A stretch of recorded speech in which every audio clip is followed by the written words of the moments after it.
kamwe ufalme wa Mungu. Sasa Yesu anamaanisha nini? Maana yake anaongea kuhusu mchoro wa wokovu. Kwa lugha nyingine, kwenye wokovu upande wa mwanadamu anatakiwa kuwajibika kwa kuongoka. Ndio maana kwenye vyumba hivi viwili vya imani na toba nimekucholea mistari. Maana yake kuna mambo ambayo unapookoka unalazimika kwa makusudi kabisa na kwa mkakati kuyafanya wewe. Hapo hafanyi Mungu, unafanya wewe. Hebu mwambie jirani yako, hayo unafanya wewe kwa ajili ya Mungu. Na hayo ukifanya ndiyo yanayotunza huu mstari wa mahusiano kati yako wewe na nani? Na Mungu. Kwa hiyo hutafanyiwa na mtu, utafanya mwenyewe, by force, by power. Na hapa ndipo wengi wamefeli, na huku ndiko kuongoka Yesu anakosema msipoongoka na kuwa kama watoto. Maana yake ili ufanye lazima ukubali kujifunza, ukubali kuamini, ukubali kutubu, kwa sababu mtoto mdogo hayo ndio mambo anayoweza kuyafanya kwa sababu ya yule moyo wake wa kukubali na kupokea na kutenda maagizo. Sema amina. Lakini upande wakati anaongea na Nikodemu, Yesu aliongea hatua hii na hii, mtu asipozaliwa mara ya pili. Kumbe tunapoongoka, maana yake tunapotubu na kuamini, ndipo Mungu anapotuzaa mara ya pili kwa ubatizo na kwa Roho Mtakatifu. Kuna mtu amenielewa nini ninachosema? Umeelewa mpaka hapo? Narudia. Kwa hiyo kumbe wokovu wetu kuna mambo Mungu anafanya ambapo anatuzaa kwa Roho Mtakatifu, lakini anatuzaa kwa maji na kwa Roho. Ndio maana akamwambia Nikodemu, usipozaliwa kwa maji, yani kwa ubatizo na kwa Roho Mtakatifu, hurithi kamwe. Lakini huku anawaambia Mafarisayo ambao wamegoma kutubu na kuamini ya kwamba msipoongoka, msipokubali kutubu na kuamini, hamtaurithi kama ufalme wa mbinguni. Kwa hiyo wewe uliyeokoka, maana yake umeongoka, umetubu, umeamini, alafu Mungu anafanya kazi yake, anakuzaa mara ya pili kwa maji na kwa Roho Mtakatifu. Huo ndio wokovu wako. Tuko pamoja watu wa Mungu? Bwana asifiwe. Bwana asifiwe. Na kwa sababu tunajifunza hatua za wokovu kama Biblia inavyosema, nataka sasa tukachambue hatua moja moja, na leo tutaenda kuchambua hatua ya kwanza ya toba. Tuko pamoja watu wa Mungu? Kwa hiyo hicho ndio kipengele tutakachokuwa nacho leo. Na naomba niseme hivi, hii ndio hatua ya kwanza kabisa. Na wengine huwa wamekuwa na debate, kwa nini isiwe imani? Biblia kila ikipanga hatua za wokovu inaanza na hii. Sasa usiniulize kwa nini, lakini kila mpangilio ukipangwa anaanza kutubu, kuamini, ndipo anaendelea na hatua nyingine. Sasa sitaki kwenda ndani sana ili nisijikute nafafanua tu kwa nini ameanza na toba kabla ya imani. Na ndio maana hata injili ilipokuwa inaanza kuhubiriwa, Yohana anapohubiri alianza na neno gani? Alianza na amini. Alisemaje? Tubuni mkaiamini injili, ndipo itakuja miaka ya kuburudika kwenu, si ndio? Yesu mwenyewe alivyoanza kuhubiri alianza na nini? Tubuni.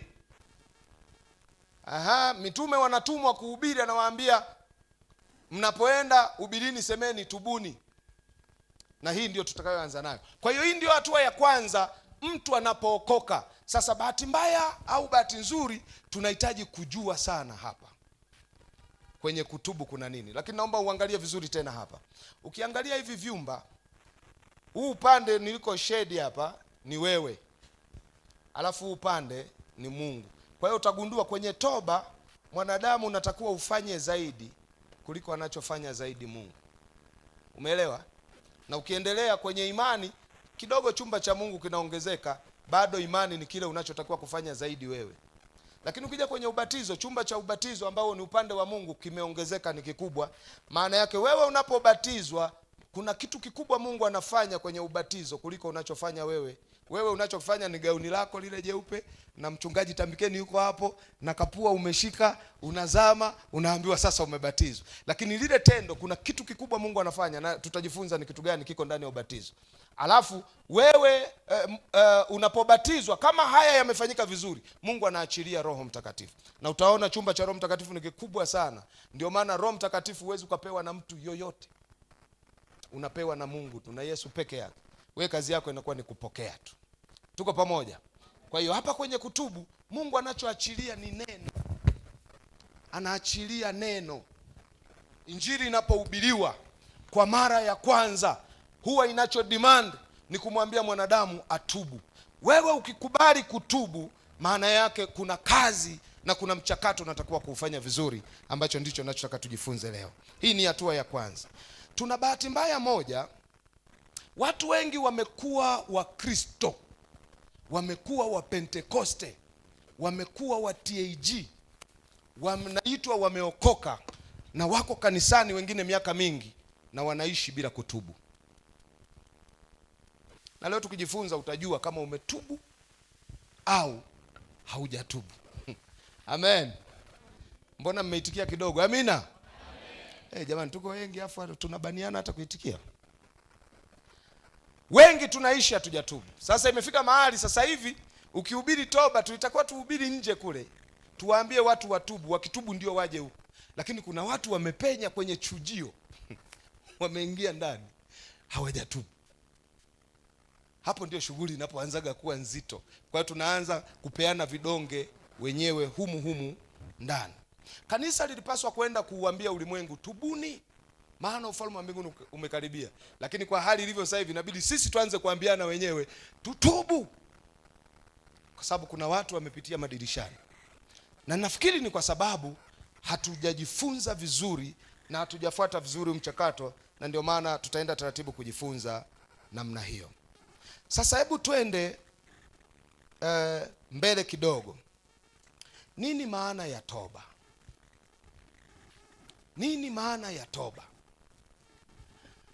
Watu wengi wanachanganya kuhuzunika, wanafikiri ndio kutubu. Kuhuzunika na kusikitika. Kwa akija kanisani hapa ukapigwa na wimbo wa kuhuzunika alafu wakaambiwa ni muda wa kujitakasa. Ili neno kidogo naona nalo limeanza kupotea. Muda wa kujitakasa, tunajitakasa kabla hatujaanza chochote. Kwa hiyo kuna watu sura zao utaziona zinahuzunika. Wakihuzunika alafu wakaomba, wanaamini wametubu. Na tunachanganya sana kuhuzunika na kusikitika na kutubu. Ni kweli kutubu kunaambatana na kuhuzunika, lakini sio kila kuhuzunika ni kutubu. Wenyekristo wana neno moja, wanasema kukuruka. Wewe umeshanielewa nini ninachosema?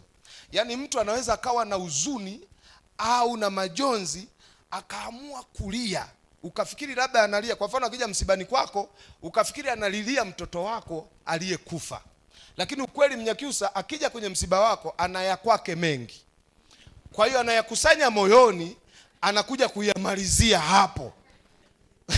Kwa sababu yani amemlilia sana, alikuwa anampenda, hakuna ana yake. Sasa akiokoka huyu, akija kanisani anaweza akaleta hiyo tabia huku ndani. Ana mambo fulani moyoni, ukifika muda wa maombi atakoroma, atalia. Alafu unajua ukilia unajikuta umekuwa mwepesi. Alafu akipata hizo hisia anaamini ndio Mungu kamsamehe, ndio ametubu. Sasa tutajifunza afu tutajua kutubu sio kusikitika, ila kila kutubu kuna kusikitika ndani. Shida iko unasikitikaje? Alafu utajikagua mwenyewe masikitiko yako. Mungu atusaidie. Umenielewa mpaka hapo? Kwa hiyo wanachanganya kusikitika. Na naomba nikwambie kusikitika na kuhuzunika kuko hivi. Watu huwa wanapata hisia za kusikitika na kujutia kile walichokifanya. Kinaweza kikawa cha siri, hakijulikani, ama kinajulikana. Anasikitika na huzunika mwenyewe. Wangapi mwahi kumuona mtu anatembea hivi afu anashangaza? Kikutana na mtu huyo, kaa naye chini, mnunulie kasoda kabaridi, alafu muulize unapitia nini? Au labda niulize, wangapi mmewahi kufanya kakituko alafu kakaa tu mwenyewe ukajisikia vibaya?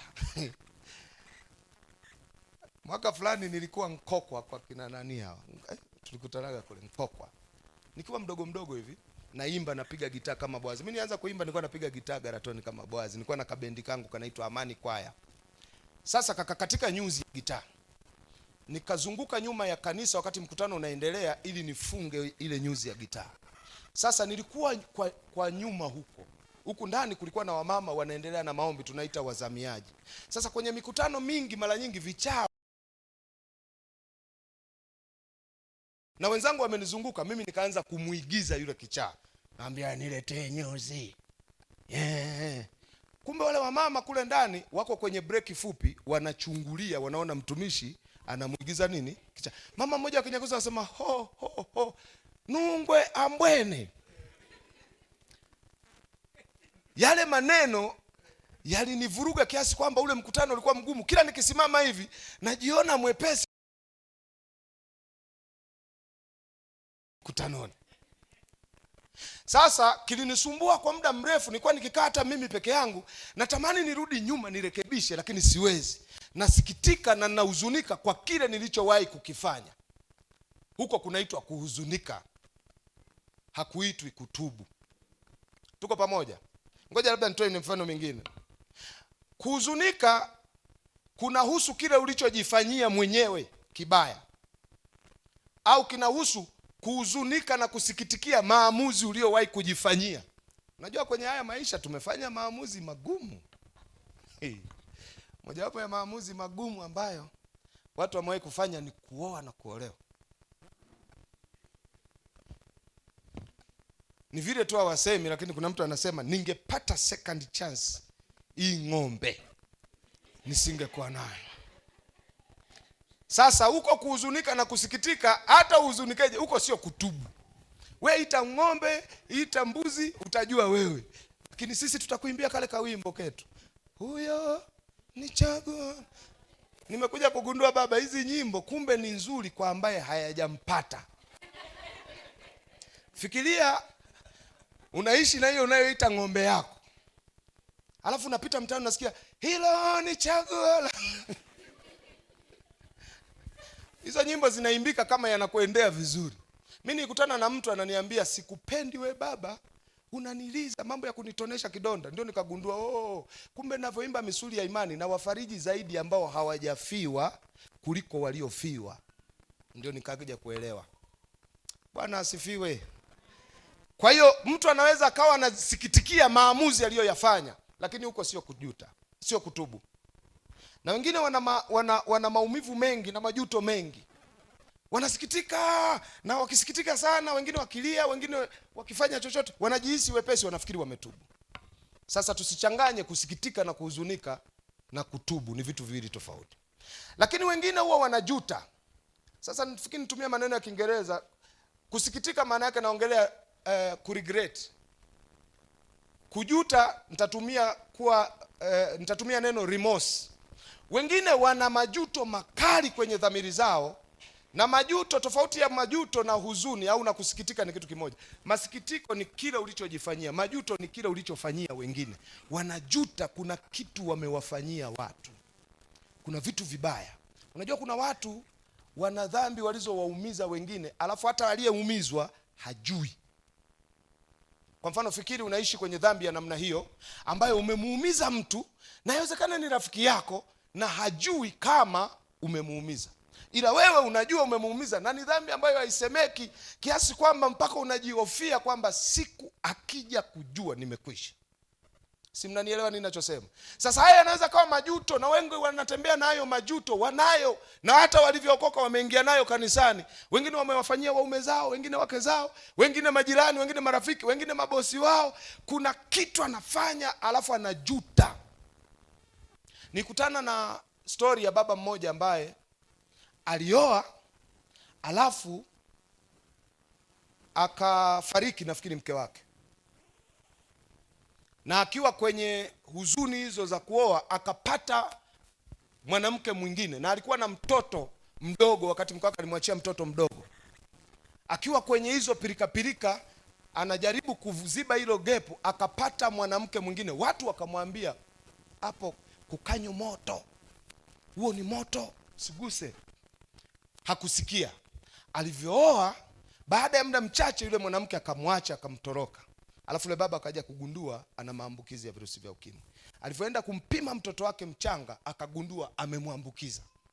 Kwa hiyo yule binti anavyokuwa, huyu baba ana maumivu, ana majuto moyoni ya kitu alichomfanyia binti yake, lakini yale majuto bado sio kutubu. Umenielewa nini ninachosema? Kwa hiyo haijalishi unaumia kiasi gani kwa makosa uliyojifanyia, unasikitika kiasi gani kwa maamuzi uliyojifanyia, ama unajuta kiasi gani kwa makosa uliyowafanyia wengine, bado hiyo sio kutubu. Kutubu huwa kunaanza pale ambapo mtu anaanza kusikitika na kuhuzunika na kujuta kwa makosa aliyomfanyia Mungu. Sijui umekiona kilichobadilika hapo? Kwa hiyo kumbe nikihuzunika kwa ajili ya nilichojifanyia ama nilichowafanyia watu wengine, naweza nisiwe nimetubu.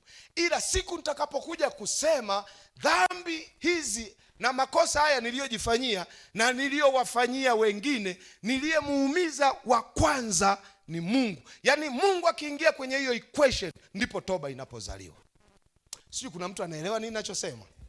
Kwa hiyo kutubu hakupo kama huzuni na majuto hayana Mungu ndani.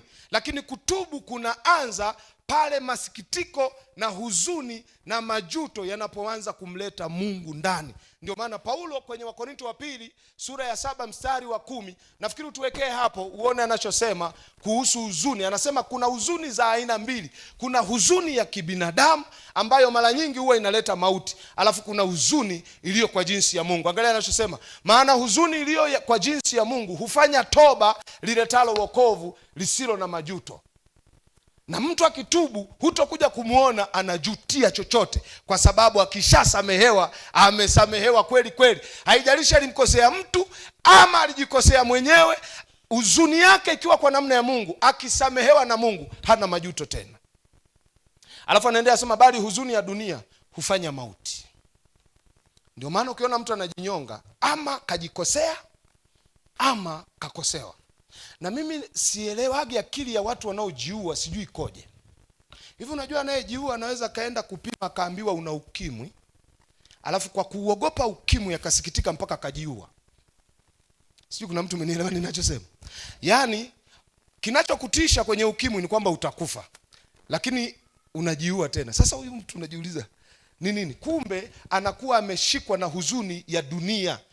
Mara nyingi huwa inaleta mauti, lakini ikimleta tu Mungu, hiyo huzuni inaleta toba, na mchakato wote wa wokovu unaanzia hapo. Bwana asifiwe. Mbona mko kimya sana? Tunaelewana kweli? Sasa mwe mnaitikia ili nijue tuko pamoja. Ndicho Paulo anachosema. Kwa hiyo toba ni kuhuzunika na kusikitika na kujutia makosa uliyoyafanya ama makosa uliyowafanyia wengine, lakini kwa kusikitika kwamba uliyemkosea ni Mungu, sio mtu. Pale unapoanza kutambua Mungu ndiye aliyeumia zaidi kuliko wewe na kuliko uliyemuumiza. Pale unapogundua kilichokufanya ukajiumiza na ukaumiza wengine ni kwa sababu umevunja sheria za Mungu. Pale unapoanza kujua kwamba uliukataa upendo wa Mungu, ndio maana umefikia hapo. Pale utakapoanza kuwa na hasira kali ndani yako inayokuchochea kujua ya kwamba Mungu amenikasirikia pia, inabidi nifanye kitu. Pale unapoanza kuona kweli kwa makosa uliyofanya unastahili hukumu, wewe hufai chochote, na hapo ndipo utakapoanza kusema ninatubu, nahitaji rehema zako Mungu. Hebu naomba rudi kwenye hiyo Wakorinto wa pili sura ya 7. Rudi nyuma kidogo, mstari anzia wa 8. Uangalie Paulo anachowaambia Wakorinto. Wakorinto walikosea, walitenda dhambi fulani na waliishi vibaya. Alafu Paulo akawakosoa kwa kuandikia barua au kwa kuandikia ujumbe ili watubu na warekebishe makosa yaliyofanyika kwa kanisa, lakini walimsumbua. Nilikuwa nasoma historia ya Korinto nishangaa. Unajua Paulo aliwaandikia Wakorinto barua 4. Ya kwanza hatunayo kwenye maandiko, tunasema ilipotea. Ule waraka tunaoita wa kwanza ndio wa pili, lakini wa 3 ulipotea. Wa 4 ndio ule tunaoita wa pili. Sijui nimesema sawa? Bwana asifiwe. Sasa anawaambia hivi, niliwahuzunisha najua, na ninyi kweli mlihuzunika, lakini sijuti. Sijui mnaona sentence, lakini sijuti. Na anaeleza kwa nini hajuti. Ngoja nisome. Kwa sababu ijapokuwa naliwahuzunisha kwa waraka ule, sijuti. Hata ikiwa nalijuta, naona ya kwamba waraka ule uliwahuzunisha, ingawa ni kwa kitambo tu. Endelea. Sasa nafurahi, si kwa sababu ya ninyi kuhuzunishwa, bali kwa sababu mlihuzunishwa hata mkafanyaje? Mkatubu. Unajua kwa nini anasema ajuti?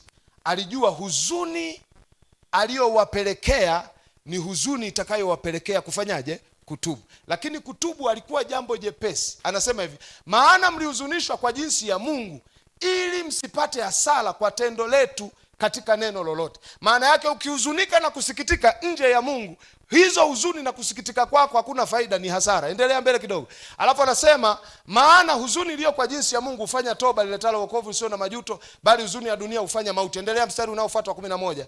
Angalia anachosema. Maana angalieni, kuhuzunishwa huko kwa jinsi ya Mungu kulitenda bidii kama nini? Kumbe Mungu anafanya jambo moja la ajabu sana. Ukiona mpaka mtu anatubu, kinachoanza lile neno la kukosolewa linaanza kutengeneza kitu kinaitwa kama bidii. Bidii kama nini?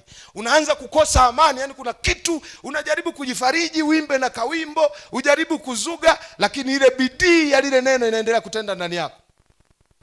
Alafu kinachotokea cha pili, utajikuta umeanza kujitetea, lakini ni shetani tu. Shetani amejiinua.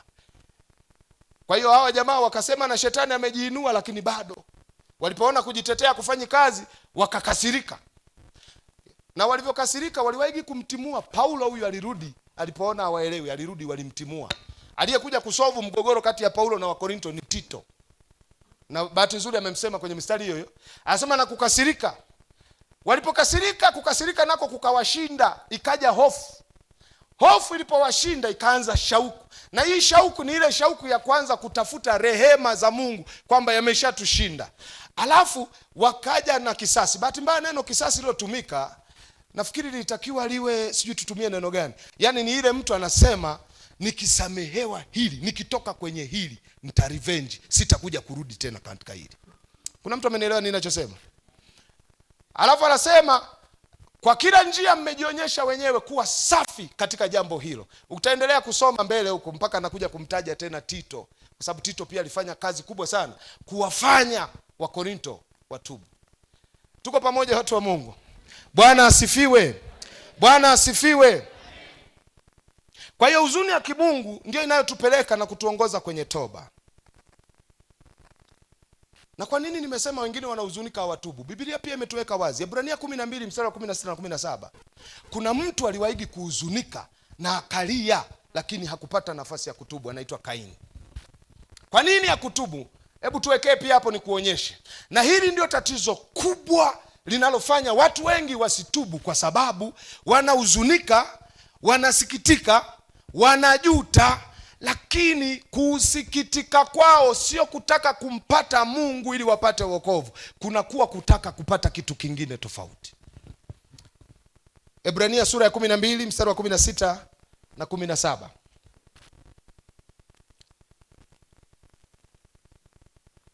Ebrania 12 mstari wa 16 na 17. Biblia inasema hivi: asiwepo mwasherati wala asiye mcha Mungu. Naomba upigie mstari neno wala asiye mcha Mungu, kwa sababu ndipo story ya Esau inaanza. Nilisema Kaini mwanzo, ni Esau. Esau inaanza. Aliyeuza urithi wake wa mzaliwa wa kwanza kwa ajili ya chakula kimoja. Endelea mbele. Maana mwajua ya kuwa hata alipotaka baadaye kuirithi baraka. Naomba wote tuseme kuirithi baraka. Sema tena kuirithi baraka. Alikataliwa, maana hakuona nafasi ya kutubu. Sasa angalia kinachotokea. Mungu akiona huzuni ya mwanadamu kuhusu matendo na makosa aliyoyafanya, anataka huyo mtu atafute kumuogopa yeye Mungu, atafute kutubu kwa Mungu. Bahati mbaya mwanadamu kuna wakati anaweza akahuzunika, lakini anachokitafuta ni tofauti. Nini kilichomtokea Kaini? Kaini amehuzunika, lakini kinachomhuzunisha na kumsikitisha na kujuta sio Mungu, ni baraka anazotaka kurithi alizozikosa. Kwa hiyo akalia, akagaragara, akabembeleza, lakini Mungu anamwangalia kwamba Kaini, Esau analia na kusikitika sio kwa sababu ananitaka mimi, anataka ucha Mungu, anazitaka baraka alizozikosa. Na ndio maana anasema pamoja na kufanya yote hayo hakuona nafasi ya kutubu, ijapokuwa aliitafuta sana kwa machozi. Hiyo ijapokuwa aliitafuta sio toba, aliyoitafuta ni urithi wa baraka. Aliutafuta kwa machozi na hakuupata, kwa sababu huzuni yake ilikuwa ni huzuni ya dunia, ya jinsi ya kibinadamu, isiyoleta toba na wokovu, ila inayoleta mauti. Kwa hiyo machozi hayatakusaidia. Mwambie jirani yako, kulia hakutakuokoa. Ni mpaka machozi yawe na Mungu ndani, ni mpaka umemlilia Mungu. Mbona mwambiani vizuri? Mwambie kujuta kutakuchelewesha mpaka majuto yako utakapojuta kwa sababu umemkosa Mungu. Kusikitika hakutakuokoa, ni mpaka masikitiko yawe na Mungu ndani, ndipo toba ya wokovu itakapotokea. Kuna mtu ananielewa ninachosema? Bwana asifiwe. Bwana asifiwe. Kwa hiyo kuna dhana potofu, watu wanafikiri au wanadhani toba ni swala la hisia na machozi peke yake. Hapana.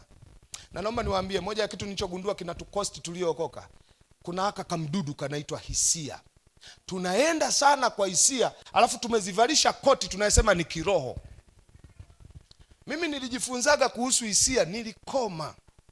Unajua, unaweza ukajisikia vizuri ukafikiri eti kujisikia kwako vizuri ndio Mungu amejisikia vizuri. Na wengi sana wamejidanganya, anajisikia vizuri alafu anafikiri Mungu amejisikia. Wewe sio Mungu. Mungu ili ujue amejisikia vizuri atakwambia kwenye neno lake. Na kuna watu hapa wanajisikia vibaya, wanafikiri kwa kujisikia kwao vibaya basi Mungu amejisikia vibaya. Hapana. Neno la Mungu ndio linataka likuambie kwamba Mungu anajisikiaje kuhusu wewe, sio hisia zako zitakuponza na zitakudanganya. Sijui kuna mtu anaelewa nini ninachosema? Sijui ni hapa niliwahi kutoa ushuhuda. Kabla sijakutana na wezi wa mtandaoni nilikuwa siwajui. Jogoo wa shamba, nimeenda mjini. Maisha huko yameenda, Mungu huyo kaniinua. Watu wananishobokea, mimi naenda kuchokea chooni. So mnamshobokea huyu, ametoka kijijini. Yaani unajua sometimes watu wanakukubali afuai na kuchukua muda mrefu kujua kama umeshafika sehemu fulani. Lakini ni nzuri kuliko kujipandisha mahali ambapo haupo. Siku ukija kuonyeshwa uhalisia wako, unaziona hizo ngazi. Kwa mfano wakakwambia shuka, hapa ni pafupi sana. Utapaona hapa ni umbali wa Uyole mpaka Songwe Airport hapa. Ukijipandisha afu wakakushusha. Sasa nikakutana na wezi wa mitandaoni. Waimbaji wenzangu wakawa wananicheka, wananiambia, "Wewe jamaa, hela unapeleka wapi?" Kwa sababu wananunua magari, mimi gari sina. Na kwa nini kwa sina gari? Kwa sababu maisha ya kwetu yalikuwa mabaya. Kila nikitaka hata kula kitu kizuri nikikumbuka hali ya wazazi wangu, nimeacha nyumba inavuja na ule ukuta wa nyumba ya mzee wangu alijengaga nyumba moja ina nguzo kule ndani, hata jahazi alijafikia zile nguzo. Natamani kila kaseti nitakapopata angalau hata nikaezeke kibati, hata kile kibati chepesi, wakae sehemu wasinyeshewe. Kwa hiyo nikachelewa kununua gari. Siku moja nilisimangwa, walinifuma na ngangana kwenye daladala. Na daladala za Dar es Salaam kuna wakati zinakuwa kama bangi. Unaweza ukajikuta tu ni mtumishi na umepita dirishani kwa kipindi kile. Sasa wakanifuma, nimepambana, nimekaa sasa ninatoka jasho, alafu nimesahau hata ni mtumishi, ila ninafurahia nimepata siti. Wakaniambia, "Unatudhalilisha jamaa, kanunue gari." Yale maneno yakaniuma, nikasema nataka kununua gari kali kuzidi wote, kwa sababu kwanza gari zao hazikuwa hata kali. Gari yenyewe kuta amenunua kwa mtu. Nikasema, "Mungu, mimi umenitoa masoko kule kijijini, umenileta mjini, afu unanicheka hawa, hawajui tulikotoka, hawajui agano. Sasa nataka uniinue." Afu najua maombi ya wapendwa. Afu haya maombi Mungu nimegundua ajibugi. Ya unipe gari ili wajue ya kwamba mimi ni mtumishi wako. Wewe acha hizo. Na Mungu akikuangalia hivi anasema, kwa ombi hili nikimpa gari huyu ataenda kupita na kwenye mataa ili tu wamuone, agongwe na lori afe, na mimi sitaki kupoteza mtumishi wako. Akupi gari ngo. Ya Mungu nisaidie niolewe kwa sababu wamenicheka sana, wamenisimanga. Hautapata ngo. Mungu akupi kwa sababu unaogopa masimango. Anakupa kwa sababu unatakiwa kupewa kwa ukarimu wake, Kwa hiyo hizi tamaa zetu zinatuponzaga mpaka tunaomba vibaya. Kwa hiyo nikafunga siku 3 kavu. Imagine gari nipate la masimango. Alafu zile siku 3, siku ya pili nilitoka mtaani kuchagua gari ninayotaka, nikakutana na Discovery moja kali. Nikasema hakuna mwimbaji ana Discovery, nataka kama hii. Alafu siku ya 3 ile nasubiri ifike jioni nifungulie. Si unajuaga kama ayala yaonavyo shauku maji, mfungo umekaribia. Nikasinzia. Ile nakuja kuamka hivi, naingia kwenye simu yangu niangalie email, nikakutana na email inasema, mimi ni mtumishi wa Mungu, ni Mjerumani, nina kansa ya koo, naishi Ujerumani. Mume wangu alikuwa balozi wa Togo, kwa hiyo tulikusanya fedha za kusaidia Waafrika wanaoishi kwenye mazingira magumu, hasa watoto, na tumekusanya mabilioni ya kutosha. Sasa ninaumwa koo, siwezi kuongea, ndio maana nimekuandikia, sababu madaktari wameniambia baada ya miezi 3 nakufa. Ndugu zangu wanazitafuta hizo hela, na hela tumeziacha kwenye benki ya Togo. Kwa hiyo nakupa mwanasheria aliyeko Togo, atakusaidia kuzipata. Na kwa sababu wewe ni mtumishi wa Mungu, Roho ameniongoza, tunajua na wewe ni binadamu, ili usijaribiwe, 25% ya hizo hela utatumia. Hizi nyingine usiguse. Jenga mashule, jenga mahospitali, saidia watoto wa mtaani na yatima. Bwana, ile message ilipopita nikajua nimefunga siku 3 kavu na 25%. Na hela yenyewe nikipiga hesabu ya zile dola ilikuwa inakuwa bilioni 28. Piga 25%, nina mzigo kiasi gani hapa? Nilinyanyuka nikajisikia nina nguvu za Bwana. Nilinena kwa lugha kwa muda wa kutosha na njaa ilikata. Na ile lugha nikasema kweli hadi Roho Mtakatifu mwenyewe ameziona 25%, ndio maana amekuja. Alafu nikaanza sasa mchakato wa kuzitafuta hizo hela, na wasiliana na mwanasheria. Jamani, Mungu yupo na Roho Mtakatifu yupo. Ndio maana sisi wokovu wetu sio wahisia, ni halisi kabisa. Si kuna mtu ananielewa? Ngoja niseme kidogo kuhusu hisia, kwa sababu wengine hiki ninachosema mko umumu mmeshapigwaga hela. Acha tamaa. Hela usijaifanyia kazi sio yako. Acha kushobokea hela za watu. Sema amina. Amen. Na hamshuhudiagi hizo za nilitapeliwa, hamsemagi. Sasa ukaanza mchakato wa kuzipata hela. Yule jamaa akaniambia twende tuanze, nataka hiki. Una account? Ndio. Una TIN number? Nikamwambia TIN number ndio nini? Hata sijui. Una hiki? Usijali, lakini tutafanya. Baadaye jamaa akaanza kunidai fedha, anasema hii account iko dormant. Imagine na bilioni 28. Alafu eti nitume milioni 100 ili waiactivate. Sasa nilikuwa darasa la 7. Mama Limeriti hapa hajanifundisha bado, lakini na Roho Mtakatifu kuna kawazo kakanijia. Yaani milioni 100 ikaziamsha 28, inawezekana? Alafu nikamwambia, wewe jamaa, tunaongea habari ya bilioni 28. Wewe unataka 100. Wewe ndio hela umeziona, mimi sijaziona na sikujui. Sasa tafuta Togo nzima huko hela hiyo uipate, uiamshe hiyo account. Mimi ukitumia 100 nitakupa 200 nikipata 25% yangu. Si nilikuwa nitumia, nafikiri ni Roho aliniongoza hapo, si ndio? Unajua jamaa lilienda baadaye kasema nimepata 70 imebaki 30. Nikamwambia yani hiyo 30 yani hapo hata sijawahi kuishika. Unajua jamaa tulienda mpaka likataka 300,000. Baadaye nikamwambia hata ukiniambia 10,000 ya Tanzania sina. Wewe fanya vyovyote, hela ikiingia mimi nitakulipa mara 2 yake. Likaniambia pumbavu. Nikamwambia pumbavu mwenyewe. Ndio nikaja kugundua kumbe yalikuwa ni matapeli. Nilipoanza kuuliza nikaambiwa hao ni matapeli wa wapi? Wa mtandaoni.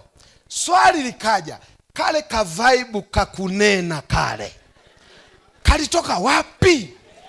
Kuanzia siku hiyo nikaanza kujifunza, hapana, wokovu wetu sio hisia. Unaweza ukashiba maana vizuri, ukafurahi mpaka ukajinenesha ukasema ni Roho, kumbe asiwe nani?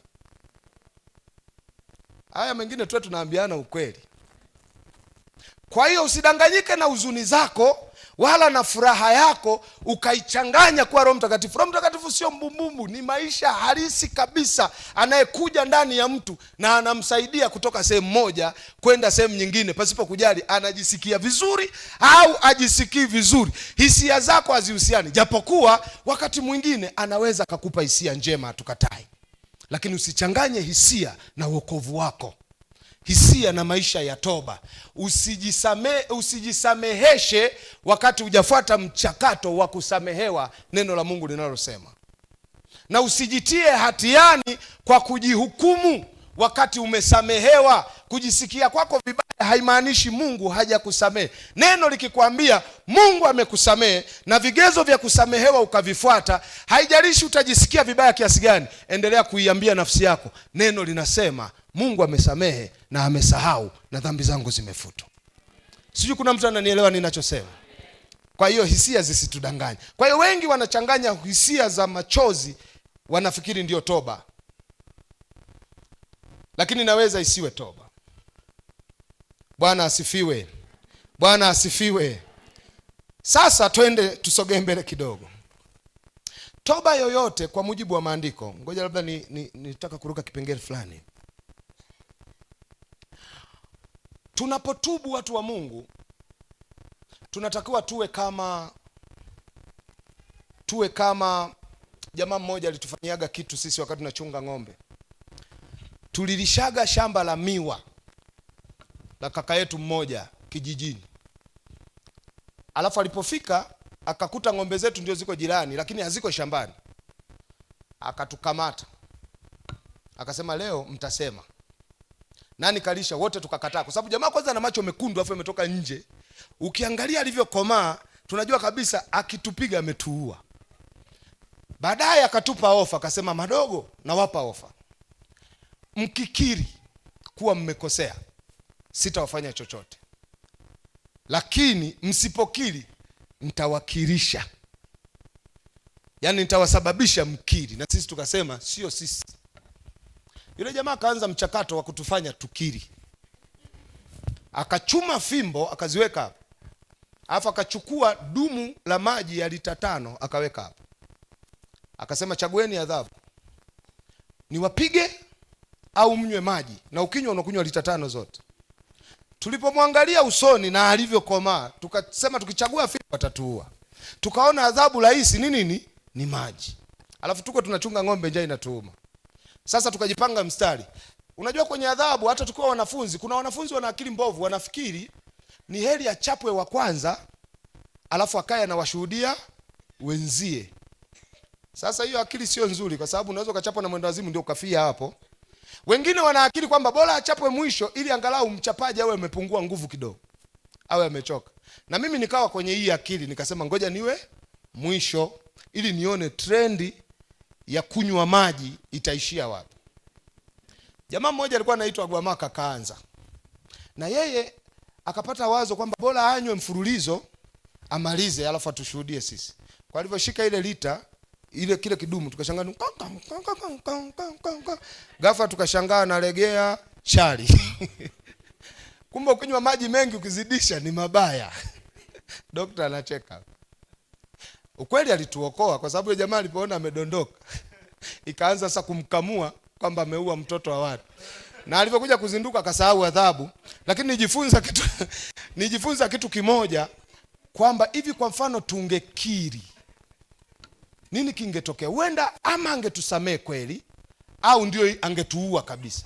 Lakini imagine ndio Mungu ambaye ni mwema anayeaminika anakuambia toba inaambatana na kuungama na kukiri. Alafu unajua Mungu ni mwaminifu, hata kuua ukikiri, hata kuaibisha ukikiri. Akikwambia hivyo utafanyaje?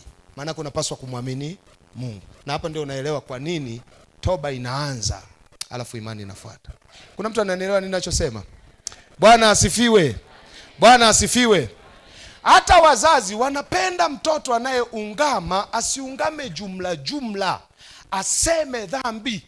Mimi baba yangu alikuwa akinikunguta fimbo, ni kuja kugundua zinaishaga pale akipiga nimekosa. Nikisema nimekosa, anapunguza kidogo, afu anauliza swali la pili, umekosea nini? Nilikuwa nikisema nimekosa, nimelamba sukari, sijaoga leo, na nimetoroka kuchunga ng'ombe. Ndio anamalizia angalau kimoja cha mwisho, kwacha, usirudie. Na nilipokujaga kuigundua hiyo, nikaanzaga kuanza mwanzo. Nikigundua nimekosea na amenikamata, namwambia nisamee, nimekosa, nilikuwa najisikia kiu na hamu na kichefuchefu, nikaona nilambe sukari kidogo ili angalau nitulie. Na ulikuwa ukikiri, ukawa specific kwenye kosa ulofanya, alikuwa ananisamee. Na mimi ninaongea na wazazi wengi pia, huwa mnafanya hiki kitu. Naomba nikwambie na Mungu ni hivyo hivyo. Yale mambo ya kwenda mbele za Mungu eti tunatubu, tunatubuje? Mungu utusamee kwa dhambi tunazozikumbuka na tusizozikumbuka. Jamani, Mungu sio anko wako yule. Utusamee, tunasemaga nani? Tunajuta kweli. Kwa dhambi gani? Jamani, simnikumbushe. Tunazozijua na tusizozijua. Ungamo la toba linapaswa kuwa specific. Mungu tusamee kwa sababu tumefanya 1, 2, 3. Anyway, nitafafanua baadaye kidogo hiyo. Ngoja nisogee mbele kidogo. Kwa hiyo usiwe na toba ya juu juu. Na hizo tumekuwa tumezifanya, na hata kwenye dini zetu tulikotoka tumefanya hivyo hivyo.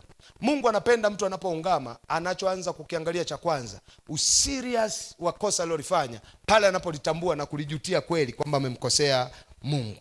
Amina. Bwana asifiwe. Bwana asifiwe. Kwa hiyo hakunaga ungamo la dhambi za juu juu. Kwa nini nasema hivi?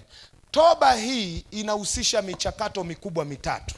Yaani ili iwe toba kwa mujibu wa Biblia, lazima mambo matatu yafanyike yote. Yakifanyika yote, ndio Mungu anamuona huyu mtu ametubu.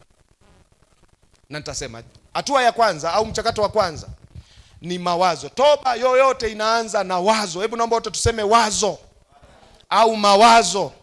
Pale unapoanza kuwaza kwamba niliyemkosea ni nani? Ni Mungu, ndipo majuto yanapoanza. Huzuni inapoanza, huzuni iliyo katika namna ya Mungu.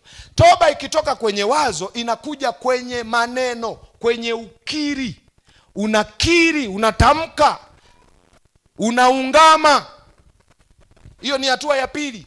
Hatua ya tatu inaenda kwenye tendo au matendo.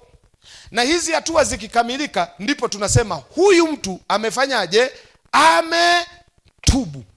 Toba ikianza kwenye wazo, isipokuja kwenye ukiri, kwenye maungamo, kwenye maneno, inakuwa haijawa toba bado. Isipokuja na kukamilika kwenye matendo, inakuwa haijawa toba bado. Na kwa sababu hiyo, kumbe kutubu pia ni mchakato. Naomba sema tena mchakato. Hayo maneno nayokuambia sema tena, maana yake nakupa ni msisitizo ili uelewe. Ikiwezekana hata kwenye daftari lako unapiga unagandamizia au unakorezea. Toba ni mchakato unaoanza na wazo la majuto linaloleta huzuni iliyo katika namna ya Mungu. Alafu ndipo mtu anasema, na akisema sasa ndipo anapotakiwa kuwa specific. Unasema kabisa, Mungu nimekukosea kwenye jambo 1, 2, 3. Alafu ndipo ukitoka hapo unaanza kuishi kulingana na maungamo yako na maneno yako, na hapo ndipo toba inapokuwa inafanyika. Sasa naomba tuziangalie hizi hatua haraka haraka ili twende vizuri. Amina, watu wa Mungu. Hatua ya kwanza, mawazo au wazo. Wayunani ambao ndiko Biblia imetafsiriwa kutoka kwao kuja kwenye tafsiri za Biblia zote, neno hili toba wao wanatamka metanoia. Na metanoia ni muunganiko wa maneno mawili. Meta inamaanisha wazo la pili. Noia inamaanisha meta inamaanisha badiliko. Noia inamaanisha akili. Kwa hiyo ukiyaunganisha tunasema wazo la kutubu maana yake ni badiliko la akili, badiliko la mtazamo. Vile ulivyokuwa unatazama mwanzo kwenye jambo lile lile ambalo yawezekana ulikuwa unaliona halali, yawezekana ulikuwa unalifurahia, yawezekana lilikuwa linakupa faida, yawezekana ndio limekuweka mjini, lakini kuna wakati linakuja wazo ghafla, unaanza kuwaza tofauti kwamba hili jambo hata kama linalilipia kodi ni dhambi. Kuna mtu ananielewa ninachosema? Nimetolea mfano hapo, utaelewa. Hili wazo hata kama linanipa faida ni dhambi. Alafu naye mkosea ni nani? Ni Mungu. Na hilo wazo linatakiwa liongozwe kwamba Mungu hiki kitu hapendi. Ni kizuri kweli, kinakufurahisha. Unajua kuna dhambi nyingine zimetupaga hadi umaarufu. Kuna dhambi nyingine ukuta zimekuweka mjini. Kuna dhambi nyingine ndio zinazokuvalisha. Kuna dhambi nyingine ndizo unazopendeza. Imagine umevaa dhambi. Umenielewa? Yaani unatembea umevaa nini? Dhambi. Kiatu dhambi, socks dhambi, suruali dhambi, shati dhambi, gauni dhambi, wigi dhambi. Yaani ukihesabu kuanzia juu mpaka chini umevaa nini? Dhambi. Alafu wewe huzioni dhambi. Unaona ni urembo. Alafu ghafla linakuja neno la Mungu, linaanza kubadilisha wazo kwamba hiki sio sawa, kwa sababu namkosea nani? Mungu. Hapo ndipo wazo, hatua ya kwanza ya toba inapoanza. Unaanza kufikiri tena, unaanza kupata wazo la pili, na unaanza kuona hauwezi ukaendelea tena kwenye hali ulionayo. Hapo ndipo mtu anapoanza kubadilisha mawazo, anaanza kufikiri kwa njia ya Mungu. Na akifikiri hivyo, yanaibuka mawazo mawili. Fikira hizo mara nyingi utawaza vitu viwili. Jambo la kwanza utakalowaza ni hili: utaanza kufikiri upya kuhusu Mungu. Jamani, watenda dhambi wote wanajua Mungu yupo. Tuko pamoja? Wasiookoka wote huwa wanajua Mungu yupo. Si hadi wanatusutaga, wasema kikweli Mungu ndiye atakayejua, atakayebagua mbuzi na kondoo. Wengine tutachomwa kihalali, lakini bora tumejulikana kuliko nyinyi, mtakuwa kuni nyinyi. Si wao wanasemaga hivyo? Bwana asifiwe. Bwana asifiwe. Sasa pamoja na kwamba wanajua Mungu yupo, kinachowafanya wasitubu tusiwe naye hapa ni namna wanavyofikiri kuhusu Mungu. Ukiona mtu yeyote hajaokoka, kinachomfanya asiokoke ni namna anavyomfikiri kuhusu Mungu. Anamfikiria Mungu kwa upumbavu, anamfikiria Mungu kwa tofauti. Neno la Mungu likipita ili limgeuze moyo au nafsi yake au akili yake, ghafla anaanza kumfikiria Mungu tofauti. Na wengi huwa wanamfikiria Mungu hivi, wasiookoka. Wanafikiria Mungu sio mwadilifu, Mungu hayuko fair. Hata kama hawasemi na huwa hawaongei, lakini moyoni mtu yote asiokoka anaona Mungu hana lolote. Mungu sio mwema. Mungu sio, yani wanamweka Mungu kwenye kapu la uovu, alafu wao wanajiona wana haki, ni wema kuliko Mungu. Na huwa hawasemi popote, lakini kitu kinachoendelea akilini. Na kwa sababu hiyo huwa hawaokoki. Kwa hiyo chochote watakachokifanya, kwa sababu wanafanya nje ya Mungu, wanakiona halali.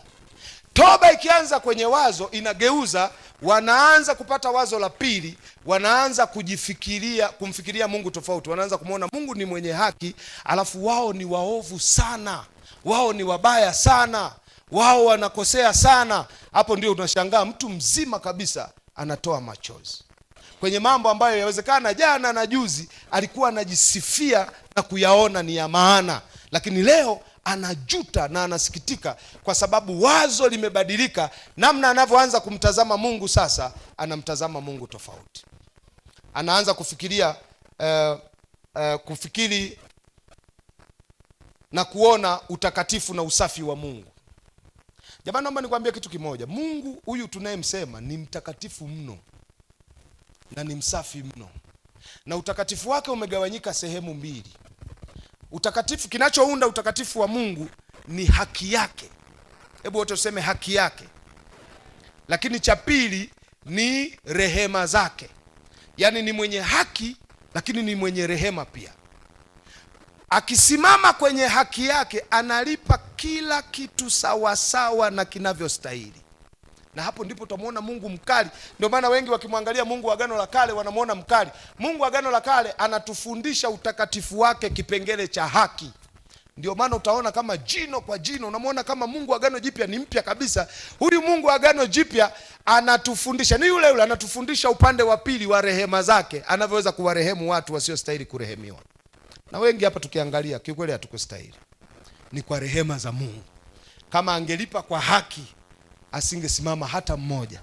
Ndio maana wapendaga wale jamaa, yule jamaa alitunga ule wimbo, sijui yuko wapi. Bwana kama nini ungehesabu makosa, nani angesema, nani angesema. Kinachonishangazaga walevi wanaupenda wimbo. Na utakuta wameelewa mbwi, anaanzisha tu na wanaimba kwa hisia. Na Mungu anawahurumia hivi. Kwa hiyo toba inaanzia kwenye wazo, unapoanza kufikiri utakatifu wa Mungu. Naomba niwaambie, Mungu ni mtakatifu kiasi ambacho ukianza safari ya kumsogelea, kadri unavyozidi kumsogelea ndivyo unavyoanza kujiona wewe haufai, wewe ni mwenye dhambi. Ndio maana watu wengi wanaozidi kumsogelea Mungu kwa mahusiano wanazidi kuwa wanyenyekevu sana, wanazidi kujishusha sana, kwa sababu muda wote wanajiona hatustahili, kwa sababu ya ule utakatifu, kwa sababu nuru yake inakufunua, inakuweka wazi, inakumulika, unakuwa peupe. Na wengi ambao wanakuwa mbali na Mungu, ukianza kuona mtu ameanza kuwa, au ukitaka kuona mtu anaanza kujihesabia haki, jua ameanza safari ya kuwa mbali na nani? Na Mungu. Kadri anavyozidi kuwa mbali na Mungu, anaanza kujiona yeye ni mwenye haki. Na mbaya zaidi, kama ana mahusiano na Mungu, ataanza kujipima haki yake na watu wengine. Naomba nikwambie, haki nyingi tunazojipima sisi, tunajipima na wenzetu. Mimi naweza nikaonekana mtakatifu, kumbe utakatifu wangu nimeupima na ndugu yangu Mwambeje. Lakini naomba nikwambie, utakatifu wetu utakuwa ujipime na Mungu, kwamba Mungu akisimama hapa leo, bado utabaki kujiona ni mtakatifu. Wangapi tunamkumbuka Isaya sura ya 6. Anasema alipokufa mfalme nani yule? Uzia, ndipo nilimuona Bwana. Isaya alisikitika kwa sababu Uzia alikuwa mfalme mwema sana, alijichanganya tu mwishoni. Na of course walikuwa na undugu pia kiukoo. Alipokufa Isaya aliumia, alisikitika, akaenda madhabahuni kulia. Ni kama anaenda kumuuliza Mungu, unamuondoaje mfalme mwema kama Uzia? Anakufaje Uzia? Afu Mungu akajifunua, Isaya akamuona Mungu. Kwa lugha nyingine, Mungu alikuwa anamwambia Isaya, sikiliza Isaya, mtawala wa hili taifa sio Uzia, ni mimi Mungu. Kwa hiyo huna haja ya kusikitika, mimi nimeshika kiti cha enzi, alafu natawala kutokea hekaruni. Lakini Isaya aliona kitu kingine cha ajabu, aliona utukufu na utakatifu wa Mungu. Isaya alienda mbele za Mungu kama vile ana haki ya kwenda kumhoji Mungu, kwa nini Uzia amekufa? Akajiona ni mwenye dhambi, tena mwenye midomo michafu. Wakati hiyo midomo yalikuwa ni maombi. Sijui kuna mtu ananielewa ninachosema. Ndio maana mimi naogopaga maombi ya kwa nini. Naogopaga maswali ya kwa nini. Mungu aulizwagi kwa nini. Unajua ukiuliza kwa nini, hasa kwenye swala alilolifanya Mungu, ni kama unataka kusema wewe uko smart sana, hilo jambo ungelifanya vizuri kuliko alichofanya yeye. Ndio maana Mungu anapaswaga kuaminiwa. Unajua kuamini, huwa tunaamini hata kama hatuelewi. Si ndio maana ya imani? Kwamba Mungu, hili jambo sielewi. Hili jambo limepita vibaya. Hili jambo limenikamata. Sielewi limeanzeje, sielewi limeishiaje. Mungu anachotegemea useme, pamoja na kwamba sielewi, naamini unaliona, naamini unalijua, naamini unalielewa, na kwa sababu nakuamini, sitaogopa, najua wewe utafanya vizuri kuliko ambacho mimi ningefanya. Na ndivyo Mungu anavyoaminiwa. Lakini ukianza, kwa nini Mungu? Kwa nini umefanya hivi? Unataka kama kumwambia, ningekuwa mimi ningefanya vizuri kuliko wewe. Unajua kuna maombi tunaomba ni kama vile tunamwambia Mungu, hii wiki nikabidhi dunia. Naona umechoka sana, niendeshe kidogo, alafu nikuonyeshe mfano wa kuwafanyia watu. Alafu tunaongea si kwa kukusudia, lakini tunaongea kwa sababu ya kutokuamini kwetu. Lakini watu wanaomwamini Mungu wanasema, nilikuja uchi, nitarudi uchi, jina lako lifanyaje? Libarikiwe. Wanaomwamini Mungu wanasema kama Ayubu, wanasema namjua mtetezi wangu, hata mwili wangu ukiharibika, hata nikifa, ipo siku nitasimama mbele zake na nitateta naye. haelewi kwa nini anajaribiwa, lakini anasema namjua niliye mwamini. Sio, kuna mtu unanielewa ninachosema? Bwana asifiwe. Ngoja nisiende mbali kidogo. Kwa hiyo toba inaanza na wazo linapobadilika na namna mtu anavyoanza kumfikiria Mungu. Na naomba nikwambie kitu cha ajabu kidogo.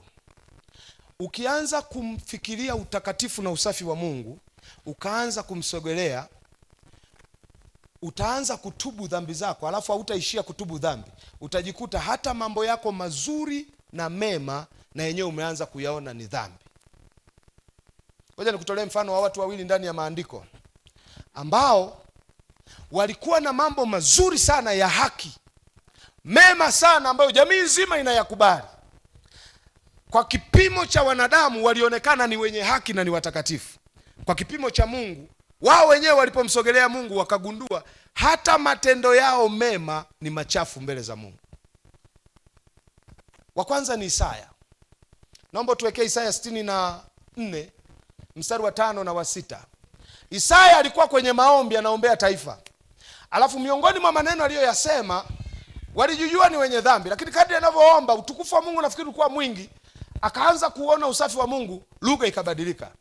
Angalia anavyoomba, anasema wewe, yani wewe Mungu, kwa maana hiyo wewe wamlaki yeye afurahiaye yaliyo haki na kuyatenda, watu wale wakukumbukao katika njia zako. Tazama, ulikuwa na hasira nasi tulitenda dhambi, tumekuwa katika mambo haya muda mwingi, nasi je tutaokolewa? Yuko kwenye maombi hapo, ameanza na kipengele cha toba, anaungama dhambi ya taifa zima, na anaeleza kwamba hii dhambi tumedumu hapa muda mrefu. Alafu akaendelea, nyumba yetu takatifu. Umeenda wapi? Mstari wa 6. Kwa maana sisi sote, angalia anavyotubu, afu utaniambia mwenyewe anatubu makosa yepi. Anasema maana sisi sote tumekuwa kama mtu aliye mchafu, na matendo yetu yote ya nini? Naomba ongeza sauti. Matendo yetu yote ya nini? Anasema yamekuwa kama nguo iliyotiwa unajisi, sisi sote twanyauka kama jani, na maovu yetu yatuondoa kama upepo uondoavyo. Unaona kabisa huyu hatubu tu kwa matendo mema mabaya, anatubu hadi kwa matendo mema. Kwa nini? Kwa sababu utakatifu na usafi wa Mungu hakuna anayeweza akajilinganisha na bado akajihesabia haki. Kadri unavyomsogelea, hata kile chema kinachokufanya jamii kukubali, bado utakiona na chenyewe hujakifanya sawa sawa. Mnamkumbuka Paulo kwenye Wafilipi sura ya 3, wakati anawaambia Wafilipi kuhusu haki patikanayo kwa njia ya sheria na haki patikanayo kwa njia ya imani. Paulo anasema kama ni swala la sheria lingekuwa linampa haki, basi yeye Paulo ana sifa ya kuwa mwenye haki. Lakini siku alipokutana na Yesu, yani kwa jicho la Torati, Paulo alikuwa anatakiwa awe best student wa Yesu au wa Mungu. Kwa sababu kwa jicho la Torati, Paulo anasema Torati yote aliiweza. Japokuwa kwenye Warumi 7:7 amesema dhambi yake moja ilikuwa kutamani. Sheria zile za Torati ziko 613 jumla, ikiwemo amri 10 zile za Mungu. Paulo aliziweza sheria zote, alishindwa amri ya 10 ya kutamani. Lakini kwenye Wafilipi anasema sheria zote kwake ndio zilizokuwa zinamfanya awe Farisayo. Ndio maana Biblia inakwambia wakati anamuua Stefano alikuwa anajisikia vizuri. Unajua kwa nini? Kwa jicho la Torati waliomuua Stefano walikuwa sahihi, kwa vigezo vya utakatifu wa Torati, kwa vigezo vya haki ya Torati walikuwa sawa. Ndio maana Biblia inasema naye alikuwa anajisikia sawa, alikuwa anajua anatekeleza amri na sheria ya Mungu. Kwa sababu Torati, moja ya amri iliyoagiza usinene jambo lolote kinyume na hekalu, na usinene jambo lolote kinyume na mji wa Yerusalemu. Ukienda kuyafuatilia mahubiri ya Stefano, anawaambia hapana, Mungu ni zaidi ya hekalu. Huyu Mungu aliyekuja kwa njia ya Yesu ni zaidi kuliko Yerusalemu. Na akatoa mifano, Mungu alianza mahusiano na taifa hili nje hata ya taifa, nje hata ya mji wa Yerusalemu. Alikutana na Ibrahimu kule Uru ya Ukaridayo kwa wapagani mnakofikiri Mungu hayupo, yuko. Alikutana na Musa mlima Sinai, yuko Misri, yuko. Mungu sio territorio, yuko kila mahali, na sasa hivi yuko ndani yetu. Afa akawapiga injili. Kwa jicho la Torati alionekana na kufuru, lakini kwa jicho la Mungu, kwa utakatifu wa Mungu, Baadaye akaja akasema yeye ni mwenye dhambi, alikuwa mwenye dhambi namba 1. Sasa angalia kwenye Wafilipi anachosema. Alipompata Yesu anasema na yahesabu mambo yote kuwa hasara. Mambo anayoyasema ni yale yaliyomfanya ahesabiwe haki kwa njia ya Torati, kwa uzuri wa kumpata Kristo. Alafu akaendelea akasema na yaona kuwa kama mavi. Sijui kuna mtu ananielewa nini ninachosema? Huyu mtu tayari amebadilika wazo, kuna namna ameanza kumuona Mungu. Na toba ndivyo inavyotakiwa kuanza. Inaanza na wazo la kumuona Mungu ni msafi, Mungu ni mtakatifu, hataki dhambi, hapendi dhambi, na mimi ni mwenye dhambi, mimi ni mtu mbaya, mimi sifai. Alafu hilo wazo la Mungu likishinda, ndipo toba inahamia kwenye hatua ya pili. Mdomo utasema. Mdomo unaanza kukiri. Na hapo ndipo inaingia hatua ya pili ya toba, maungamo. Naomba utuseme maungamo. Kukiri. Mbona hujasema hiyo? Kukiri. Ungamo la dhambi ni kitu muhimu mno kwa mujibu wa Biblia. Lakini naomba nisikiri wazi. Na najua hapa baba yetu yupo mchungaji, na nitamkumbusha baadhi ya vitu. Moja ya eneo nafikiri ambalo tunaookoka sasa hivi hatufanyi vizuri ni kwenye kukiri na kuungama dhambi tunapookoka. Mimi sijaokoka miaka mingi, lakini nimeokoka nikiwa na miaka 12. 12. Ilikuwa mwaka 97. Nilikuwa darasa la 5. Lakini nakumbuka watu ambao wameokoka walikuwa na kitu fulani kwenye, mimi niliokokea kwenye fellowship. Kulikuwa na ushuhuda. Alafu mtu anasema nimesimama kushuhudia kumwaibisha shetani. Wangapi nakakumbuka? Dr. David peke yake. Alafu huko kumwaibisha shetani, unashangaa mtu anasimama anaanza kusema dhambi alizokosea hiyo wiki. Alafu kanisa zima linalia na kuomboleza, wanatubu. Kwa hiyo kulikuwa na misiba mingi. Imagine yani, kwa mfano hapa tukashika mic tunataka kumwaibisha shetani. Alafu wale wapendwa walikuwa wameokoka, wanaomboleza kama wamefiwa na mtu, wanamsikitikia mtu aliyetenda nini? Dhambi. Ndio maana nafikiri kulia kulikuwa kwingi sana kuliko sasa hivi yani. Sasa hivi mtu anaokoka na sukuma wigi hivi, natubu dhambi zangu zote, unisamee. Biashara imetoka. Haimaanishi Mungu asamei, lakini imetuathiri sana viwango vyetu vya kiroho, kwa sababu moja ya kitu ambacho maandiko yananionyesha hata ndani ya Biblia kilifanyika kwa ukamilifu. Kwenye eneo la toba hawakuwahi kupuuza eneo la maungamo, eneo la kukiri. Tunajuaje huyu amebadilika? Ni pale anapokuwa na uwezo wa kusimama na kusema dhambi yake hadharani. Na walikuwa sio tu wanasema dhambi, wanatoa na ahadi, sitarudi nyuma tena. Nilikuwa nafuatilia siku moja nini kimetuathiri, nikaja kugundua hiki tunachoita sara ya toba sio kitu kibaya, lakini kuna kitu kinatupunja. Na nimeifuatilia nikajua ilianzia lini. Nikaja kukuta ilianza na mtu mhubiri mmoja mkubwa, mtumishi wa Mungu, anaitwa Charles Finney. Finney alienda kuhubiri mahali, alafu watu wakawa wameokoka wengi, alafu ana haraka ya kwenda sehemu nyingine. Na yeye tangu mwanzo, utaratibu wa watu waliokuwa wanaokoka pale, mkiwaita kuwaombea sara ya toba, ikiisha ile ni kila mtu anaanza kusema dhambi yake, maungamo. Alafu wale watu wanaongozwa sasa kwamba sasa wamemkataa shetani, wanatakiwa kuishi kulingana na maungamo yao. Huku wanafuatiliwa, ndipo wanapoenda kwenye darasa la ubatizo, ndipo wanajaa Roho Mtakatifu. Ndio maana ujaji wa Roho Mtakatifu wa waliokoka zamani haufanani na sisi. Na ukija kufuatilia, moja ya kipengele kimepuzwa ni kipengele cha toba, eneo la maungamo. Hapa natoa mfano, tutakurudisha kwenye maandiko walikuwa wanafanyaje. Sasa Charles Finney alipoona watu ni wengi, aliwaongoza sala ya toba, ambayo bahati mbaya au nzuri ndio imekaririwa, tumeendelea nayo mpaka leo. Lakini ukikagua unaiona Mungu anatusamee, lakini quality ya Mkristo anayetakiwa kutengenezwa inapungua. Na uzuri huhitaji kufundishwa, unajiona tu kwamba kuna kitu kinapungua. Jamani, hauwezi ukafanana na mtu ambaye ameenda mbele ya mchungaji akamwambia, mzee, mimi nina dhambi 1, 2, 3, 4, afu akaja ibadani. Na wewe ulienda chumbani kwako kusema, Mungu nisamee dhambi ninazozikumbuka na sizozikumbuka. Mkafana, wote mtasamehewa, lakini hamwezi mkafanana ubora wake. Hata ibada mtakavyofanya, nani atakuwa na ibada imenyooka hapa? Wapendwa, simnijibu. Kwani wangapi tumewaigi kutubu alafu yani mwenyewe tunajiona kiukweli kutubu ni kuungama, nimeungama lakini ngoma iko pale pale.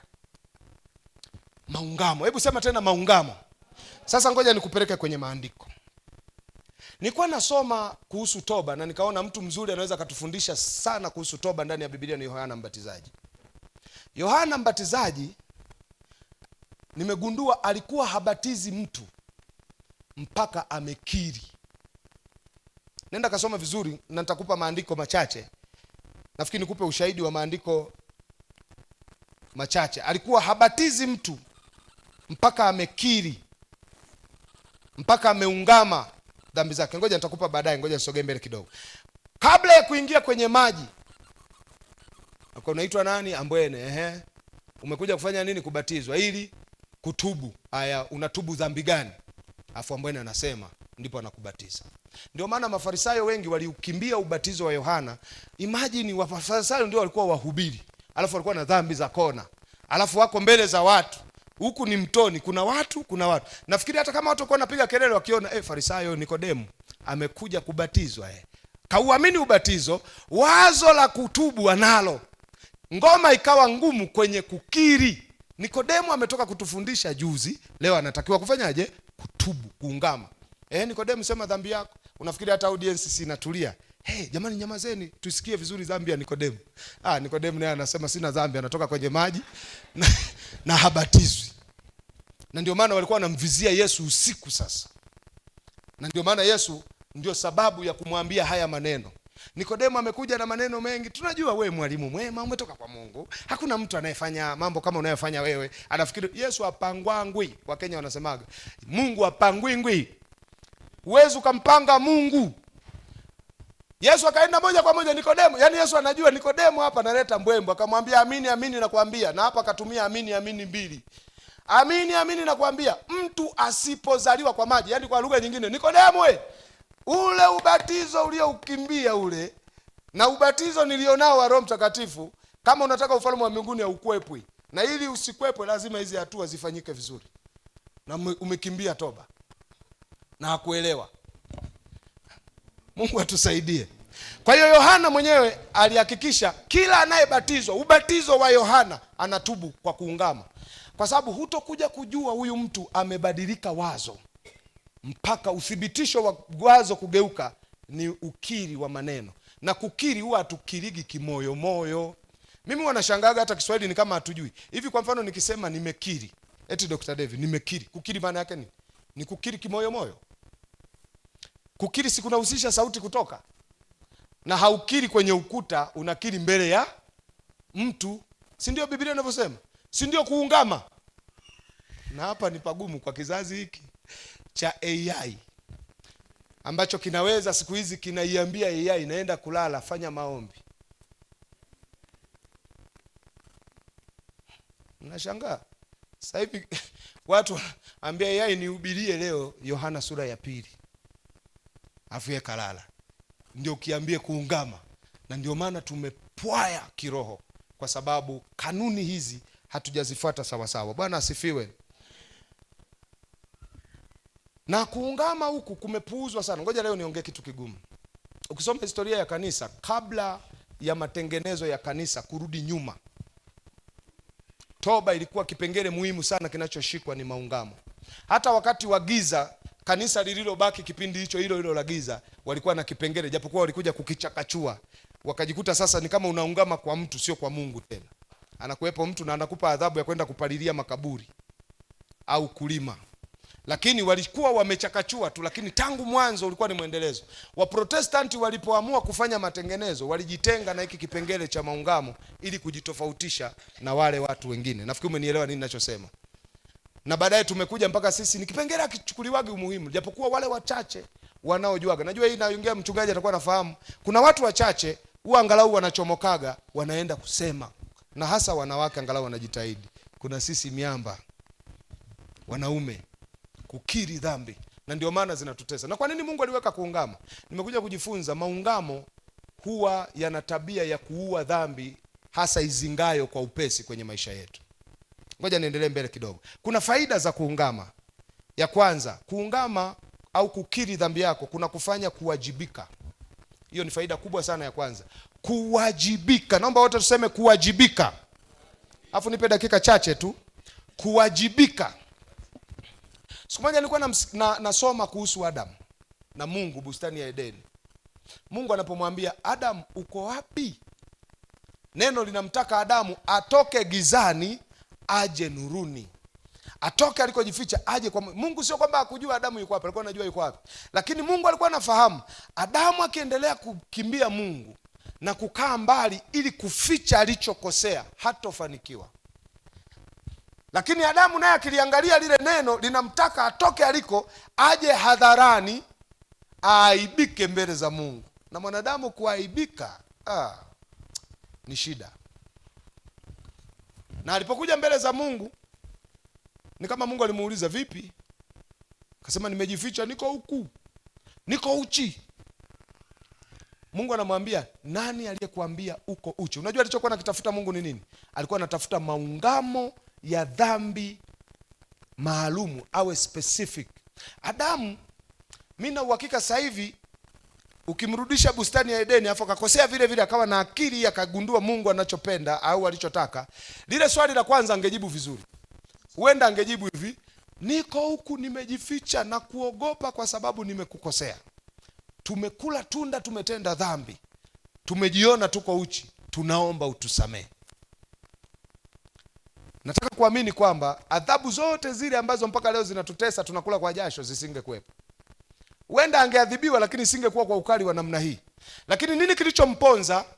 Kuendelea kung'ang'ana, anajaribu kujilinda yeye, kujitetea yeye. Niko huku nimejificha, niko uchi. Akamwambia, nani aliyekuambia uko uchi? Mwanaume ni mwanaume. Na nafikiri moja ya tatizo kubwa la wanaume tumerisi kutoka kwa Adamu na ni sugu, kukubali kosa.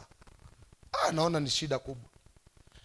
Huwa tunatafutaga kichaka cha kujificha. Adamu akaona kichaka cha kwanza hakitoshi, akasema ni haka kadada ulikonipa. Na wanawake nao wana akili zao mbovu, wanazijuaga wenyewe. Ukiwasingizia nao wanatafuta cha kusingizia. Aliposingizia naye akasema, nafikiri alimwangalia usoni Adamu, nikisema hapana Adamu unanisingizia anaweza kanipiga baadaye. Akaangalia akaona nyoka na mmudu, akasema ni haka kanyoka. Alafu biashara ikaishia pale. Lakini ule mlolongo wa maswali Mungu alitaka wawajibike, wakubali, wakiri, hata kama ina gharama wataaibika, lakini ina manufaa kwao kwa sababu ingewajenga upya na kuanzishia maisha mengine mapya ambayo Mungu angewaandalia. Kuna mtu ananielewa nini ninachosema? Bwana asifiwe. Bwana asifiwe. Kwa hiyo faida kubwa ya kuungama inakufanya unawajibika. Faida ya pili, inakuepusha na kusingizia. Nafikiri nimeshaisema kidogo. Unajua ungamo usije ukalifanya kwa kumsingizia mtu. Ukienda mbele za Mungu usiseme hivi, Mungu naomba unisamee, halikuwa kosa langu, haikuwa nia yangu, nimejikuta tu nimejiingiza. Ungamo linatakiwa liseme hivi, Mungu lilikuwa kosa langu, yalikuwa ni maamuzi yangu mabaya. Yaani hata kama kuna mtu alikusababishia dhambi, hata usimtaje. Wewe sema ni wewe uliyekosea, usimuingize mtu wa pili na watatu. Unajua kwa nini nasema maungamo? Nikisema Mungu simaanishi kwenye maombi yako. Yaani ukienda hata kwa mchungaji kutubu, usitengeneze mazingira ya kumwambia baba nimekuja kutubu, lakini kiukweli ni mke wangu ndio kanifikisha hapa. Hapo bado umeharibu ungamo lako. Wewe sema tu kiukweli makosa ni yangu, dhambi ni yangu. Maneno mengi ya nini? Unataka kulinda nini? Kwa sababu mtihani wa ungamo uko sehemu moja. Utakuwa kwenye mtihani wa kulinda utu wako ama kutaka rehema za Mungu. Sasa utachagua moja. Unataka rehema, unataka ubaki na utu wako. Sasa wengine huwa wanasubutu kwenda kuungama na kutubu dhambi zao na kuzikiri, lakini wanataka bado wabaki na heshima yao. Kuungama ni kujiaibisha kwa ajili ya Mungu ili upate rehema kwa Mungu. Na wengine hapa wanaanza kusema ningeungama, lakini mambo ya kutangazwa sipendi. Hautakuja kuungama ukiwa na hilo wazo. Ngoja nikwambie andiko moja zuri sana la ahadi amelisema Mungu. Waraka wa kwanza wa Yohana sura ya kwanza mstari wa 9 hadi wa 10. Kuna ahadi ya Mungu. Naomba nikwambie kwenye kuungama Wewe ungama, jiaibishe, lakini Mungu anajua namna gani atakavyo kufanya na hutakuja kuaibika. Angalia anachosema. Tunaweza tukasoma wote kwa pamoja. 1, 2, 3. Tukiziungama dhambi zetu, yeye ni mwaminifu. Rudia huo mstari. Yeye ni. Rudia tena. Yeye ni. Anayesema hapo ni Ambwene? Anayesema hapo ni Mwambeje? Anayesema hapo ni mchungaji? Mwaminifu ni nani? Unajua kwa nini amesema yeye ni mwaminifu? Kwa sababu anajua ukiungama dhambi unaungama mbele ya watu wasio waaminifu. Lakini yeye Mungu ni nini? Ni mwaminifu. Nini anachokifanya kwenye uaminifu wake? Tena sio tu mwaminifu, ni wa haki pia. Hata afanyeje? Atuondolee nini? Dhambi. Faida ya kwanza, unaondolewa dhambi. Na kutufanyaje? Kutusafisha udhalimu wote. Hapo kwenye udhalimu ongezea maneno haya, kutusafisha skendo zote. Sema skendo. Kutusafisha tuhuma zote. Yaani sio tu atatusamehe dhambi, atatuondolea na aibu ambayo tungetakiwa kuaibika kwa kuungama kwetu. Sisi naongea na watu. Mungu tusaidie. Lakini naomba nitoe tahadhari pia. Kwenye kuungama kunahitajika hekima pia ya kiungu. Ndio maana Mungu ametuwekea wachungaji na watumishi wa Mungu. Kuna aina ya makosa hauwezi ukayaungama mbele ya watu. Utakufa. Yaani mimi kwa mfano kale kajaki kasimame kaseme nataka kumwaibisha shetani kanisani. Alafu siku ndio nimeimba na upako pale. Kasema mnamwona wewe mtoto? Sio wa Ambwene, nataka kumwaibisha shetani. Unajua nitaruka ngumi ya kupaa.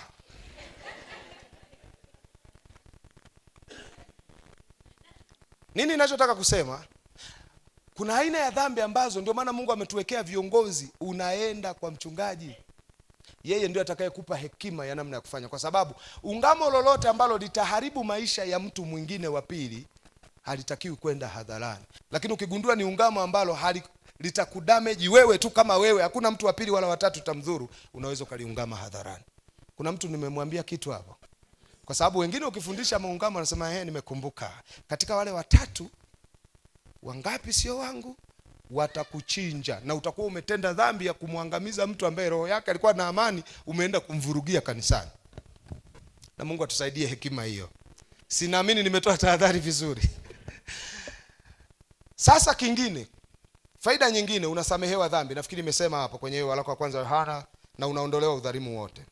Hapa naomba unisikilize. Moja ya andiko lenye ahadi ya nguvu ni hili.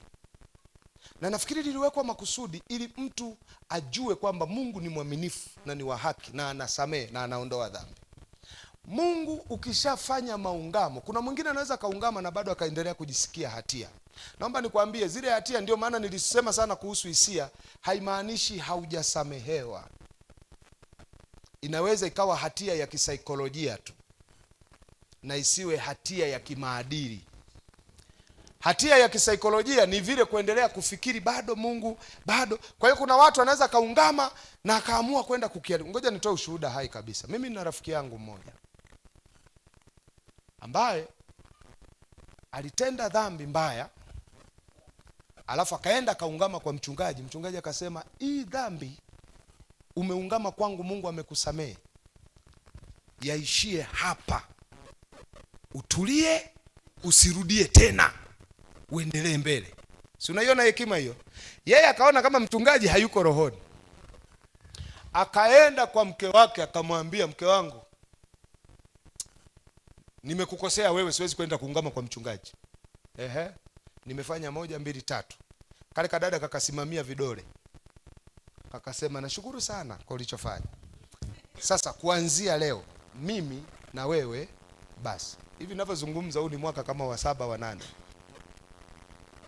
Na kadada kaliondoka kumuonyesha kwamba kako serious. Baada ya miezi 4 kakakutwa mtaani kana mimba.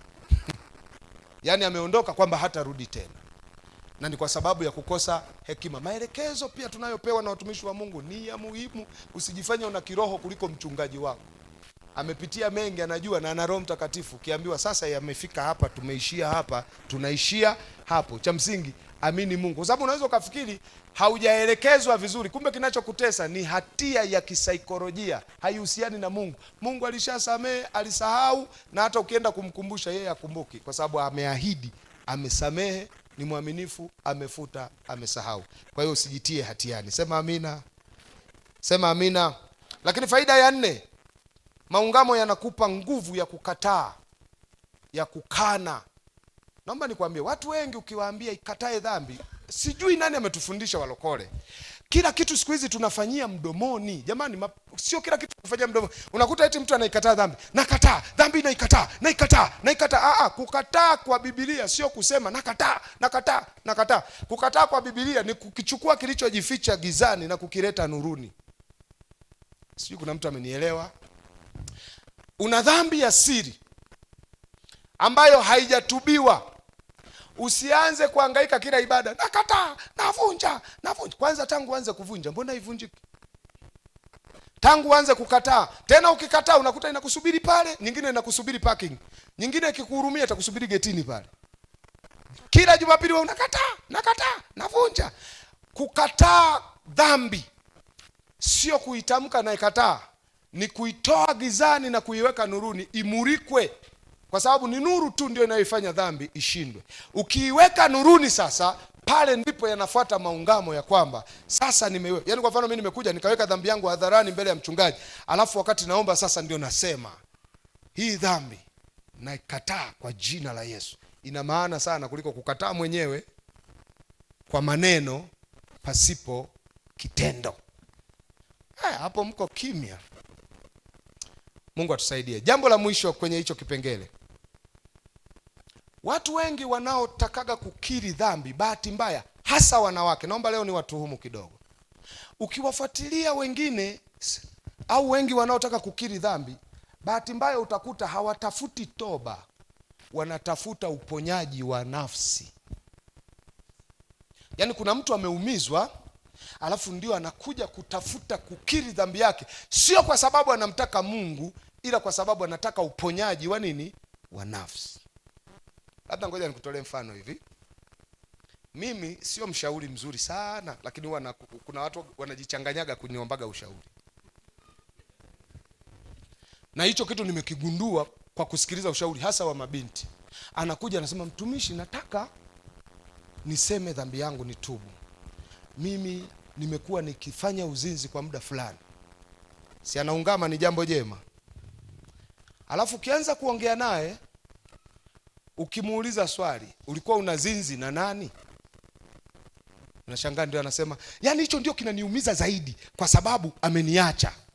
Unagundua huyu hatubu, anataka kupona nini? Nafsi. Kwa sababu kafanyaje? Kaachwa. Mahusiano kumbe yangeendelea, hata kwako asingekuja. Umenielewa nini ninachomaanisha sasa? Nimetoa mfano mgumu. Kwa hiyo wengi wanataka kutubu na kuungama kwa sababu wanataka kupona nafsi. Na kesi hizo ziko nyingi, wachungaji hawasemagi tu. Na mengine hawajakwambia tu, anajua kabisa huyu. Ndio maana wengi wanaendaga kwa watumishi yakiharibika, yakiwa mazuri hawaendi. Si ndio baba? Kwani lini mwe kwenda kwa mchungaji ukasema, yani baba tunamshukuru Mungu, ndoa yetu iko vizuri, tunaenda hivi. Lakini ukisikia tu mchungaji huko ofisini nakuja, yani yeye mwenyewe kwanza mada anaijua. Kwa sababu anamjua muumini wake, sauti ya kilio cha ndoa akisemaga hivi ni kilio cha ndoa. Akisemaga hivi ni ya kazini. Akisema hivi ni ya uchumi. Kwa hiyo anajua tu, anajiandaa. Ukifika na mzee wetu tutakwambia pole mwanangu. Unapewa pole kabla hujajieleza. Kwa sababu wengi wanajeruhiwa nafsi, wanamtaka Mungu sio kwa sababu wanataka kutubu, ila kwa sababu wanataka kupona. Na hivi ndio vitu vinavyotukosti kwenye maungamo yetu. Si nimeeleweka? Bwana asifiwe. Kuna mtu mmoja aliwahi kusema hivi, ukiamua kukiri na kuungama dhambi, jua umeamua kujitendea mema wewe mwenyewe. Umeamua kujiponya mwenyewe. Umeamua kujijali mwenyewe. Kwa sababu mara nyingi watu wengi wanaotaka kupata uponyaji wa nafsi wana tabia ya kumlaumu mtu mwingine kwa matatizo walionayo. Lakini matatizo yote tulionayo yanayotupata sio matokeo ya kile tulichofanyiwa au kile kilichofanywa kwetu, ila sisi ni matokeo ya kile tulichokifanya kuhusu kile tulichofanyiwa na watu. Umekielewa hicho Kiswahili vizuri? Yaani wewe hapo ulivyo yani sio matokeo ya kile kilichofanyika, wala sio matokeo ya kile ulichofanyiwa. Wewe ni matokeo ya kile unachofanya kwa kile ulichofanyiwa. Na uhakika wengine hawajanielewa bado. Bwana asifiwe. Narudia hivi, unavyoniona mimi hivi, sio matokeo ya kitu kilichofanyika kwenye maisha yangu, wala mimi sio matokeo ya kile nilichofanyiwa na watu. Mimi ni matokeo ya kile nilichokifanya kwa nilichofanyiwa na watu na kilichotokea. Kwa lugha nyingine ni hivi, kuna mmoja ambaye anaweza akaibiwa. Yaani tuchukulie Dr. Devi na Mwambeje wameibiwa. Kilichofanyika kwao ni kwamba wameibiwa. Kwa ukiibiwa maana yake kipato chao kimeyumbishwa, si ndio? Hicho kimefanyika. Na kuna aliyeiba, maana yake aliyewafanyia. Hicho kilichofanyika. Na ukimkuta Devi na Mwambeje ukiwasimamisha baada ya hayo matukio, unaweza ukashangaa wanachoongea hawafanani, lakini wote wameibiwa na wanamjua aliyewaibia. Unaweza ukashangaa Dr. Devi anasema vitu kama hivi mimi kwangu ni vitu vidogo sana, wala haviwezi vikanitikisa. Lakini unaweza ukakuta Mwambeje anasema hawa watu wameniua. Wameniua hawa. Yaani wamenirudisha nyuma. Kwa hiyo unaona kimefanyika kitu kimoja na wamefanya watu wale, lakini alivyo Mwambeje na alivyo Devi si matokeo ya kilichofanywa na walichofanyiwa, ila ni matokeo ya walichofanya, walichowaza na wanachosema kuhusu kilichofanyika na walichofanyiwa. Sijui kama utaielewa hiyo kauli. Mungu akusaidie. Kwa hiyo wewe ndio uko hivyo, ni matokeo yako. Unaweza namna gani kuyahendo maisha unapotokewa na vitu vigumu? Maana yake hakuna kumbe kosa linaloweza kufanywa la kukujeruhi na kukuumiza nafsi yako, ila kosa ni kile unachofanya baada ya kujeruhiwa na kuumizwa nafsi yako. Wewe unafanya nini? Hadi mimi niliimba ule wimbo wa tulikotoka ni mbali, japokuwa najua wengine maybe hawakuwahi kuelewa. Tatizo haliko kwa nani? Mpiga kinanda, hebu sogea kwanza huko. Tatizo haliko kwa nani? Wala haliko kwa nani? Kwa hiyo usiseme Mungu umenifanyia nini katika hicho kilichotokea, wala usiseme shetani uko umeenda mbali. Wewe mwenyewe unafanya nini? Ndio kitu cha maana, na ndicho Mungu anachokiangalia. Ndio maana Yesu aliwahi kusema neno moja, watakao wahukumu nyinyi sio watu walio mbali, watawahukumu watu waliopitia jambo lile wakashinda, alafu wewe lile likakushinda. Unafanya nini mambo yanapoenda vibaya? Kwa hiyo wale ambao mioyo yenu imejeruhiwa mpaka sasa hivi imetanuka, na wengine mnaambiwa ina matundu, wengine pressure zinaenda mpaka mashine hazisomi, sasa vitu havieleweki, sio kwa sababu mnapitia mambo magumu, ila ni kwa sababu namna mlivyoyapokea na mnavyo ya digest ndicho kitakachowaua. Na ushindi upo. Ndio maana tunatakiwa kukimbilia kwa nani? Kwa Bwana. Tutafute kupatana na Mungu kuliko kutafuta kupona nafsi zetu sisi wenyewe. Hatua ya tatu ya matendo itabidi niimalizie kesho, niunganishie na kipengele kingine. Naomba tusimame. Kwa hiyo toba ni mchakato wa mambo matatu: wazo, ukiri, maungamo, alafu na matendo. Na kesho nitaanzia hapo kwenye matendo na nitaunganisha na somo la kipengele cha pili cha imani. Wenzetu walipokuwa wanaamini katika Bwana wanapookoka, walikuwa wanaamini nini?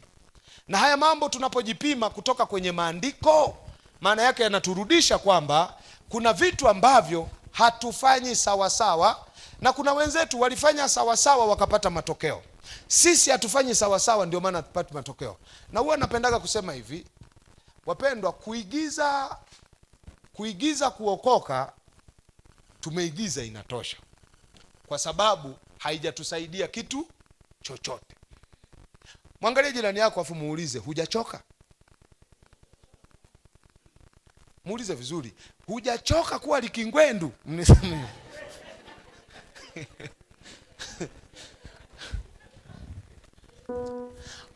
Unajua, nakumbuka maneno ya Paulo anapowaambia, nafikiri kwa Wakorinto, anasema kama Yesu akufufuka, basi sisi ni maskini sana kuliko watu wote. Yaani sisi ni watu wa hovyo kuliko watu wote, kwa sababu maana yake hatuna tumaini lolote. Sasa nataka nigeuze kauli kwamba kama watu wazima kabisa hivi, unajua tulivyooga tunavyopendeza. Hebu mwangalie jirani yako, alafu tumeaga huko, tunaenda kwenye kongamano, tumeokoka. Yaani eti sisi tumeokoka. Kazini kwetu tumewaambia watu tumeokoka na wanajua tumeokoka, lakini tunaigiza. Yaani inatusaidia nini? Unajua wakati mwingine tupumzishe tu hata akili zetu. Yaani ukiamua kuokoka, si tuokoke.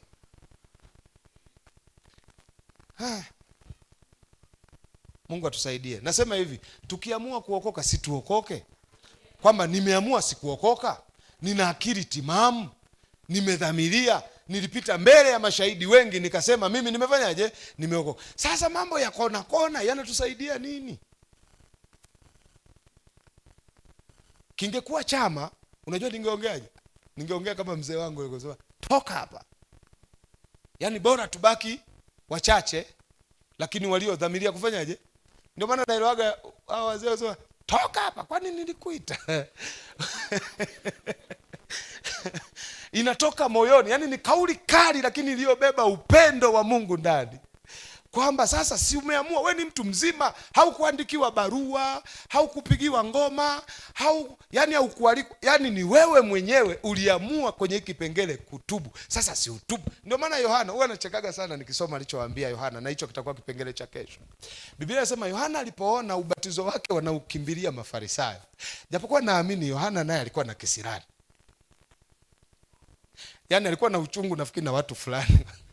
Haona mbona Mafarisayo wengi wamekuja, wako serious kweli?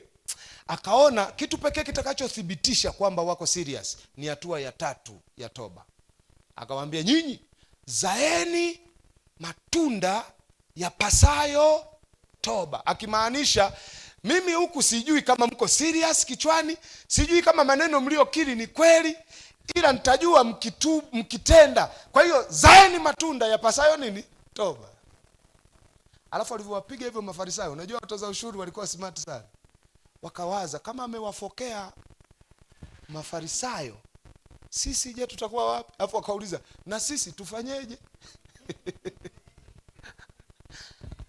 Alafu kumbe dhambi bwana, dhambi zote zinafanana na historia yake zimeanza zamani. Unajua watoza ushuru ndio ma-TRA. Akawaambia msitoze kwa uongo, makadirio makadirio msitoze kwa nini? Kwa uongo. Kuna jamaa wakasema hata watoza ushuru, kuna jamaa zetu maaskari mapolisi wakasema na sisi je? Akasema toshekeni na mshahara. Kumbe jamaa mishahara haijawahi kutosha tangu zamani. Akasema toshekeni na nini? Na mishahara yenu. Alafu msimuone mtu. Alafu hayo ndio yanaitwa matunda ya pasayo nini? Toba. Na ndio uthibitisho wa kujua hii toba ilianza kwenye wazo, ikaja kwenye neno, inathibitika kwenye nini? Tendo. Watu wa Mungu, sisi tunaeleweka? Sasa tukijikagua kweli kwenye wazo, nafikiri ndio kidogo tuko vizuri. Kwa sababu kwanza utajuaje kama wazo langu liko sawa? Shughuli iko kwenye ukiri na kwenyewe angalau. Ila tukifika kwenye matendo sasa, ndio utashangaa tunaokoka tukiingia hapa. Kuna watu mmeokoka humu ndani, hata mkiongea hivi madhabahuni, wake zenu wanaona shetani anaongea kasimama mbele. Kwa sababu nyumbani hawajawahi kuona wokovu hata siku moja.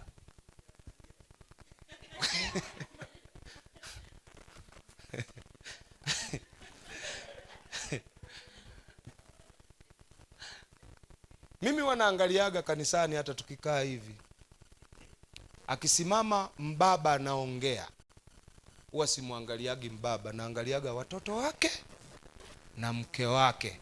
Alafu naanzaga kukadiria, yani natengenezaga picha. huenda sasa hivi wanawaza, wanasema wangemjua huyo baba mchungaji, angejua hata asingempa maiki hapo mbele. Unajua ni kwa nini? Kwa sababu tumefeli kwenye matendo, hakuna maisha ya toba, na matendo ndio ambayo watu wanaona. Niliwahi kumwambia mwimbaji mmoja, watu wakisikiliza wimbo wanasikilizaga dakika 5. Wimbo ukiisha wanageuka kwanza kusikiliza maisha, alafu wanasikiliza miaka 5. Kwa lugha nyingine wanaanza kuwakagua alichoimba na anachoishi ni sawa, alafu ndio wataamua waendelee kukusikiliza au wakavunje CD. Si tunapigiwaga simu na shagatu, kuna watu baba hatusemagi mengine, asikia wewe CD chako nimevunja. Kwa sababu yawezekana kuna kitu alilinganisha na wimbo akaona havifanyaji, haviendi pamoja. Sasa tutaenda hivyo hadi lini? Na ni simple, maisha ya toba ndicho ambacho nataka kusema. Kesho nitamalizia, lakini tunahitaji kutubu. Na wengi tumekwama. Naomba nikwambie, matatizo mengi tunaenda kushitaki kwa wachungaji, vifungo vingi tunavyosema tumefungwa, mpaka sasa hivi hadi tumeanza kusema tumelaaniwa.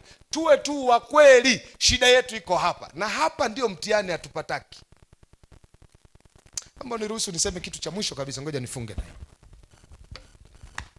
Nilikuwa nasikiliza ushuhuda wa mchungaji mmoja, akawa anaeleza, anasema binti mmoja aliokoka. Baada ya miezi 18 alimfuata mchungaji, akasema nimegundua mahubiri yako mchungaji yote ni ya uongo. Akasema kwa nini? Akasema ulisema tukiokoka tutajaa roho, mimi sijajaa roho. Ulisema tukiokoka matatizo yote yataisha, mimi na matatizo ndio yameongezeka. Alafu nikija kanisani naona wenzangu wamezama, mimi sielewi chochote. Yaani ukiimba sielewi, ukihubiri sielewi, nini sielewi, ni mkavu. Mimi nahisi ulichosema sio cha kweli. Imagine msharika ameenda kwa mchungaji, sijui mzee atajibu nini. Alafu yule mzee alijaa Roho Mtakatifu akamuuliza swali, una muda gani? Miezi 18. Niambie ulichofanya. Akaanza kutaja mambo anayofanya. Akasema mimi kila sadaka natoa, kila maombi nahudhuria, mifungo yote nafunga, kingine yani ibada zote nimo. Sasa imekuwaje hauko hivi? Akasema ndio maana nimekufuata, kwamba ulichosema yaona sio kweli, Ukristo huu unaosema haupo. Afu Roho Mtakatifu akamnong'oneza mchungaji, muulize swali, unaishi wapi? Akasema naishi Soweto.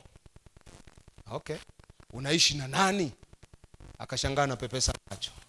Akamuuliza tena, unaishi na nani? Akasema kiukweli mchungaji, ninaishi na kijana mmoja ambaye hatujafunga nini ndoa. Akamwambia ndio maana haupokei, kwa sababu na mabwana wawili, kwa hiyo inabidi uchague bwana mmoja. Hawa mabwana hawawezi wakakaa kwako kwa wakati mmoja. Akasema lakini huyu ndio yani kila kitu, ndio maisha yangu pasta, na yeye ameniambia ndoa ni makaratasi tu, cha msingi ni upendo, na ameniahidi hata niacha. Kwa hiyo usiongee chochote kuhusu huyo niache tu uko usiende. Mchungaji akamwambia sina cha kusema, ila nakupa tu assignment, chagua bwana mmoja, na ukichagua mmoja lazima upoteze mwingine. Alafu akaondoka kwa hasira, akasema nilijua tu we mbaba msanii. Akaondoka zake. Lakini Mungu baadaye akaja kuingilia kati, yule binti akaja akatubu, alafu vitu vyote vilivyokuwa vimemfunga vinavyomsumbua vikamwachia. Kwa hiyo akagundua alitaka kuanzisha safari ya mbali ya kutaka vitu vya Mungu, wakati yeye hamtaki nani? Mungu mwenyewe. Na wengi maisha yetu ndio yako hivyo. Unaomba Mungu nikumbuke na mimi, lakini moyoni unajua kabisa kikwazo kikubwa cha wewe kukumbukwa na Mungu unakijua, ila unaogopa kulipa gharama. Unataka uvipate vyote, na Mungu hawezi kukaa kwenye moyo wenye bwana mwingine. Anataka awe yeye peke yake Bwana, alafu akiwa Bwana ndio atakupa kila unachokihitaji, kwa sababu ni Bwana mwema kuliko bwana aliyeshikilia sasa hivi. Sema amina. Mbona upigi ndugu? Nafikiri kila mmoja anafahamu kinachoendelea moyoni mwake, na sasa hivi nafikiri muda nao umeenda, lakini natamani tuende mbele za Mungu, alafu kaseme ukweli wako kwa Mungu wewe mwenyewe kulingana na ulichojifunza. Ninachopenda ni lile andiko, tukiziungama dhambi zetu, yeye ni mwaminifu na wa haki hata atuondolee dhambi zetu zote na kutuondolea udhalimu wote. Hiyo ni ahadi ya Mungu. Kazi yetu sisi ni kuziungama dhambi zetu. Wangapi wako tayari kupatanishwa na Bwana leo? Kijito cha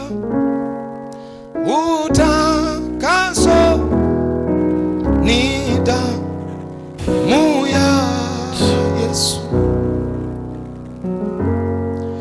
Bwana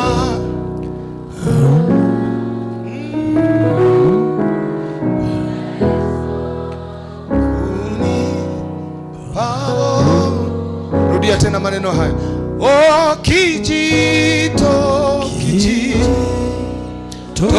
cha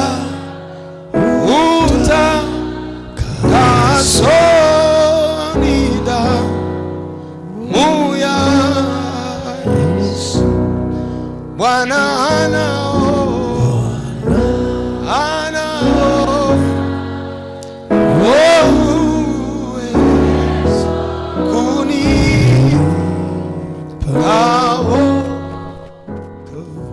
Bwana unificha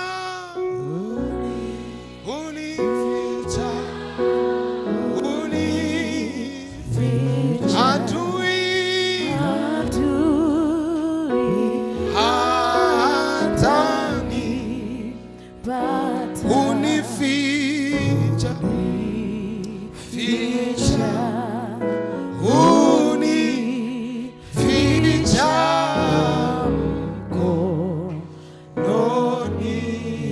mwambie tena Bwana. Oh, unificha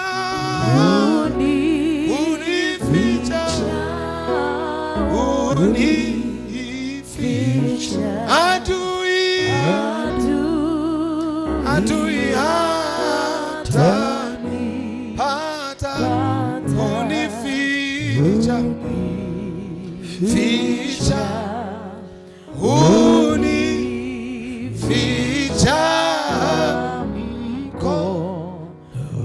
mkononi mwake. Nenda mbele za Bwana, omba kama ulivyoelekezwa. Bwana, tunapoimba maneno haya tunasema maneno ambayo ni uhalisia ya kwamba kipo kijito kimoja tu cha utakaso ambacho ni damu yako. Tunaweza kuzunguka maeneo mengi, tunaweza kuwa na visingizio vingi, tunaweza kuwa na sababu nyingi, tunaweza kuwa na kujitetea kwingi, lakini neno lako linapoachiliwa linatuweka wazi, na ndipo tunajua makosa yetu, ndipo mawazo yetu yanaanza kubadili namna ya kufikiri, ndipo tunapojua ya kwamba tumekutenda dhambi, tumekukosea Bwana, na ni kwa matendo yetu wenyewe na makosa yetu yenyewe, wala hakuna aliyetusababishia, ni sisi Bwana tuliokukosea. Tunaungama kwa vinywa vyetu jioni hii ya leo tukiomba rehema, kwa sababu ndio tunayoihitaji Baba. Kama kuna jambo tunahitaji ni rehema zako, kama kuna kitu tunahitaji ni huruma zako. Tunaomba uturehemu kwa sababu ya makosa yetu, kwa sababu ya uovu wetu, kwa sababu ya dhambi zetu. Tumeenda mbali mno Bwana, tumezunguka umbali mrefu, lakini hatuna matunda yoyote, wala hatuna amani moyoni. Tunashuhudiwa hivyo mioyoni mwetu ya kwamba iko dhambi, uko uovu, yako makosa yaliyoshika maisha yetu. Ndio maana hatusogei, ndio maana hatuendi mbele, ndio maana hatufanikiwi, ndio maana hatuinuki. Tumekwama Bwana, tuko pale pale, tunatamani hatua za mbele, lakini hatujakupa mioyo yetu kama ilivyo. Hatujakupa nafasi yote Bwana, hatujakuruhusu wewe mzima kuongoza maisha yetu, na kwa sababu hiyo tunaomba uturehemu, utusamehe, uwe Bwana, uwe Mwokozi, utuhurumie, ututakase kwa damu yako inayotakasa, inayosafisha makosa yote, kama neno lako linavyosema tukiziungama dhambi zetu. Wewe ni mwaminifu na wa haki, hata utusamehe makosa yetu na kutuondolea udhalimu wote. Tusamehe Bwana, turehemu Bwana, tuondolee makosa yote na hatia zote. Tuumbe upya Bwana. Hatua hii ya kwanza tunapojifunza, hatua hii ya kwanza tunapoitafakari, umba upya mioyo yetu. Ni wewe uliahidi ukasema utatuumbia mioyo mipya, utaondoa moyo wa jiwe, utaweka moyo wa nyama, utatufundisha na kuandika sheria zako mioyoni mwetu. Tunakupa mioyo yetu Bwana, ingia kwetu, kaandike sheria yako kwa Roho Mtakatifu, itakayotusaidia kusimama, itakayotusaidia kushinda, itakayotusaidia kuwa Wakristo wale Bwana unaowakusudia, wale wanaosemwa na neno lako. Na kwa sababu hiyo tuko wazi mbele zako, tunaomba utuponye, uturehemu na kututakasa. Haleluya.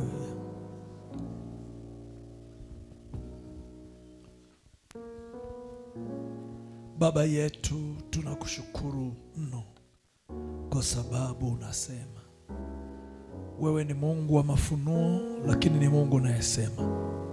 Unahitaji kulikamilisha kanisa katika siku hizi za mwisho ambazo Bwana tunaona majira ya kujiliwa kwako yamekaribia. Utakuwa na njia nyingi za kulitengeneza kanisa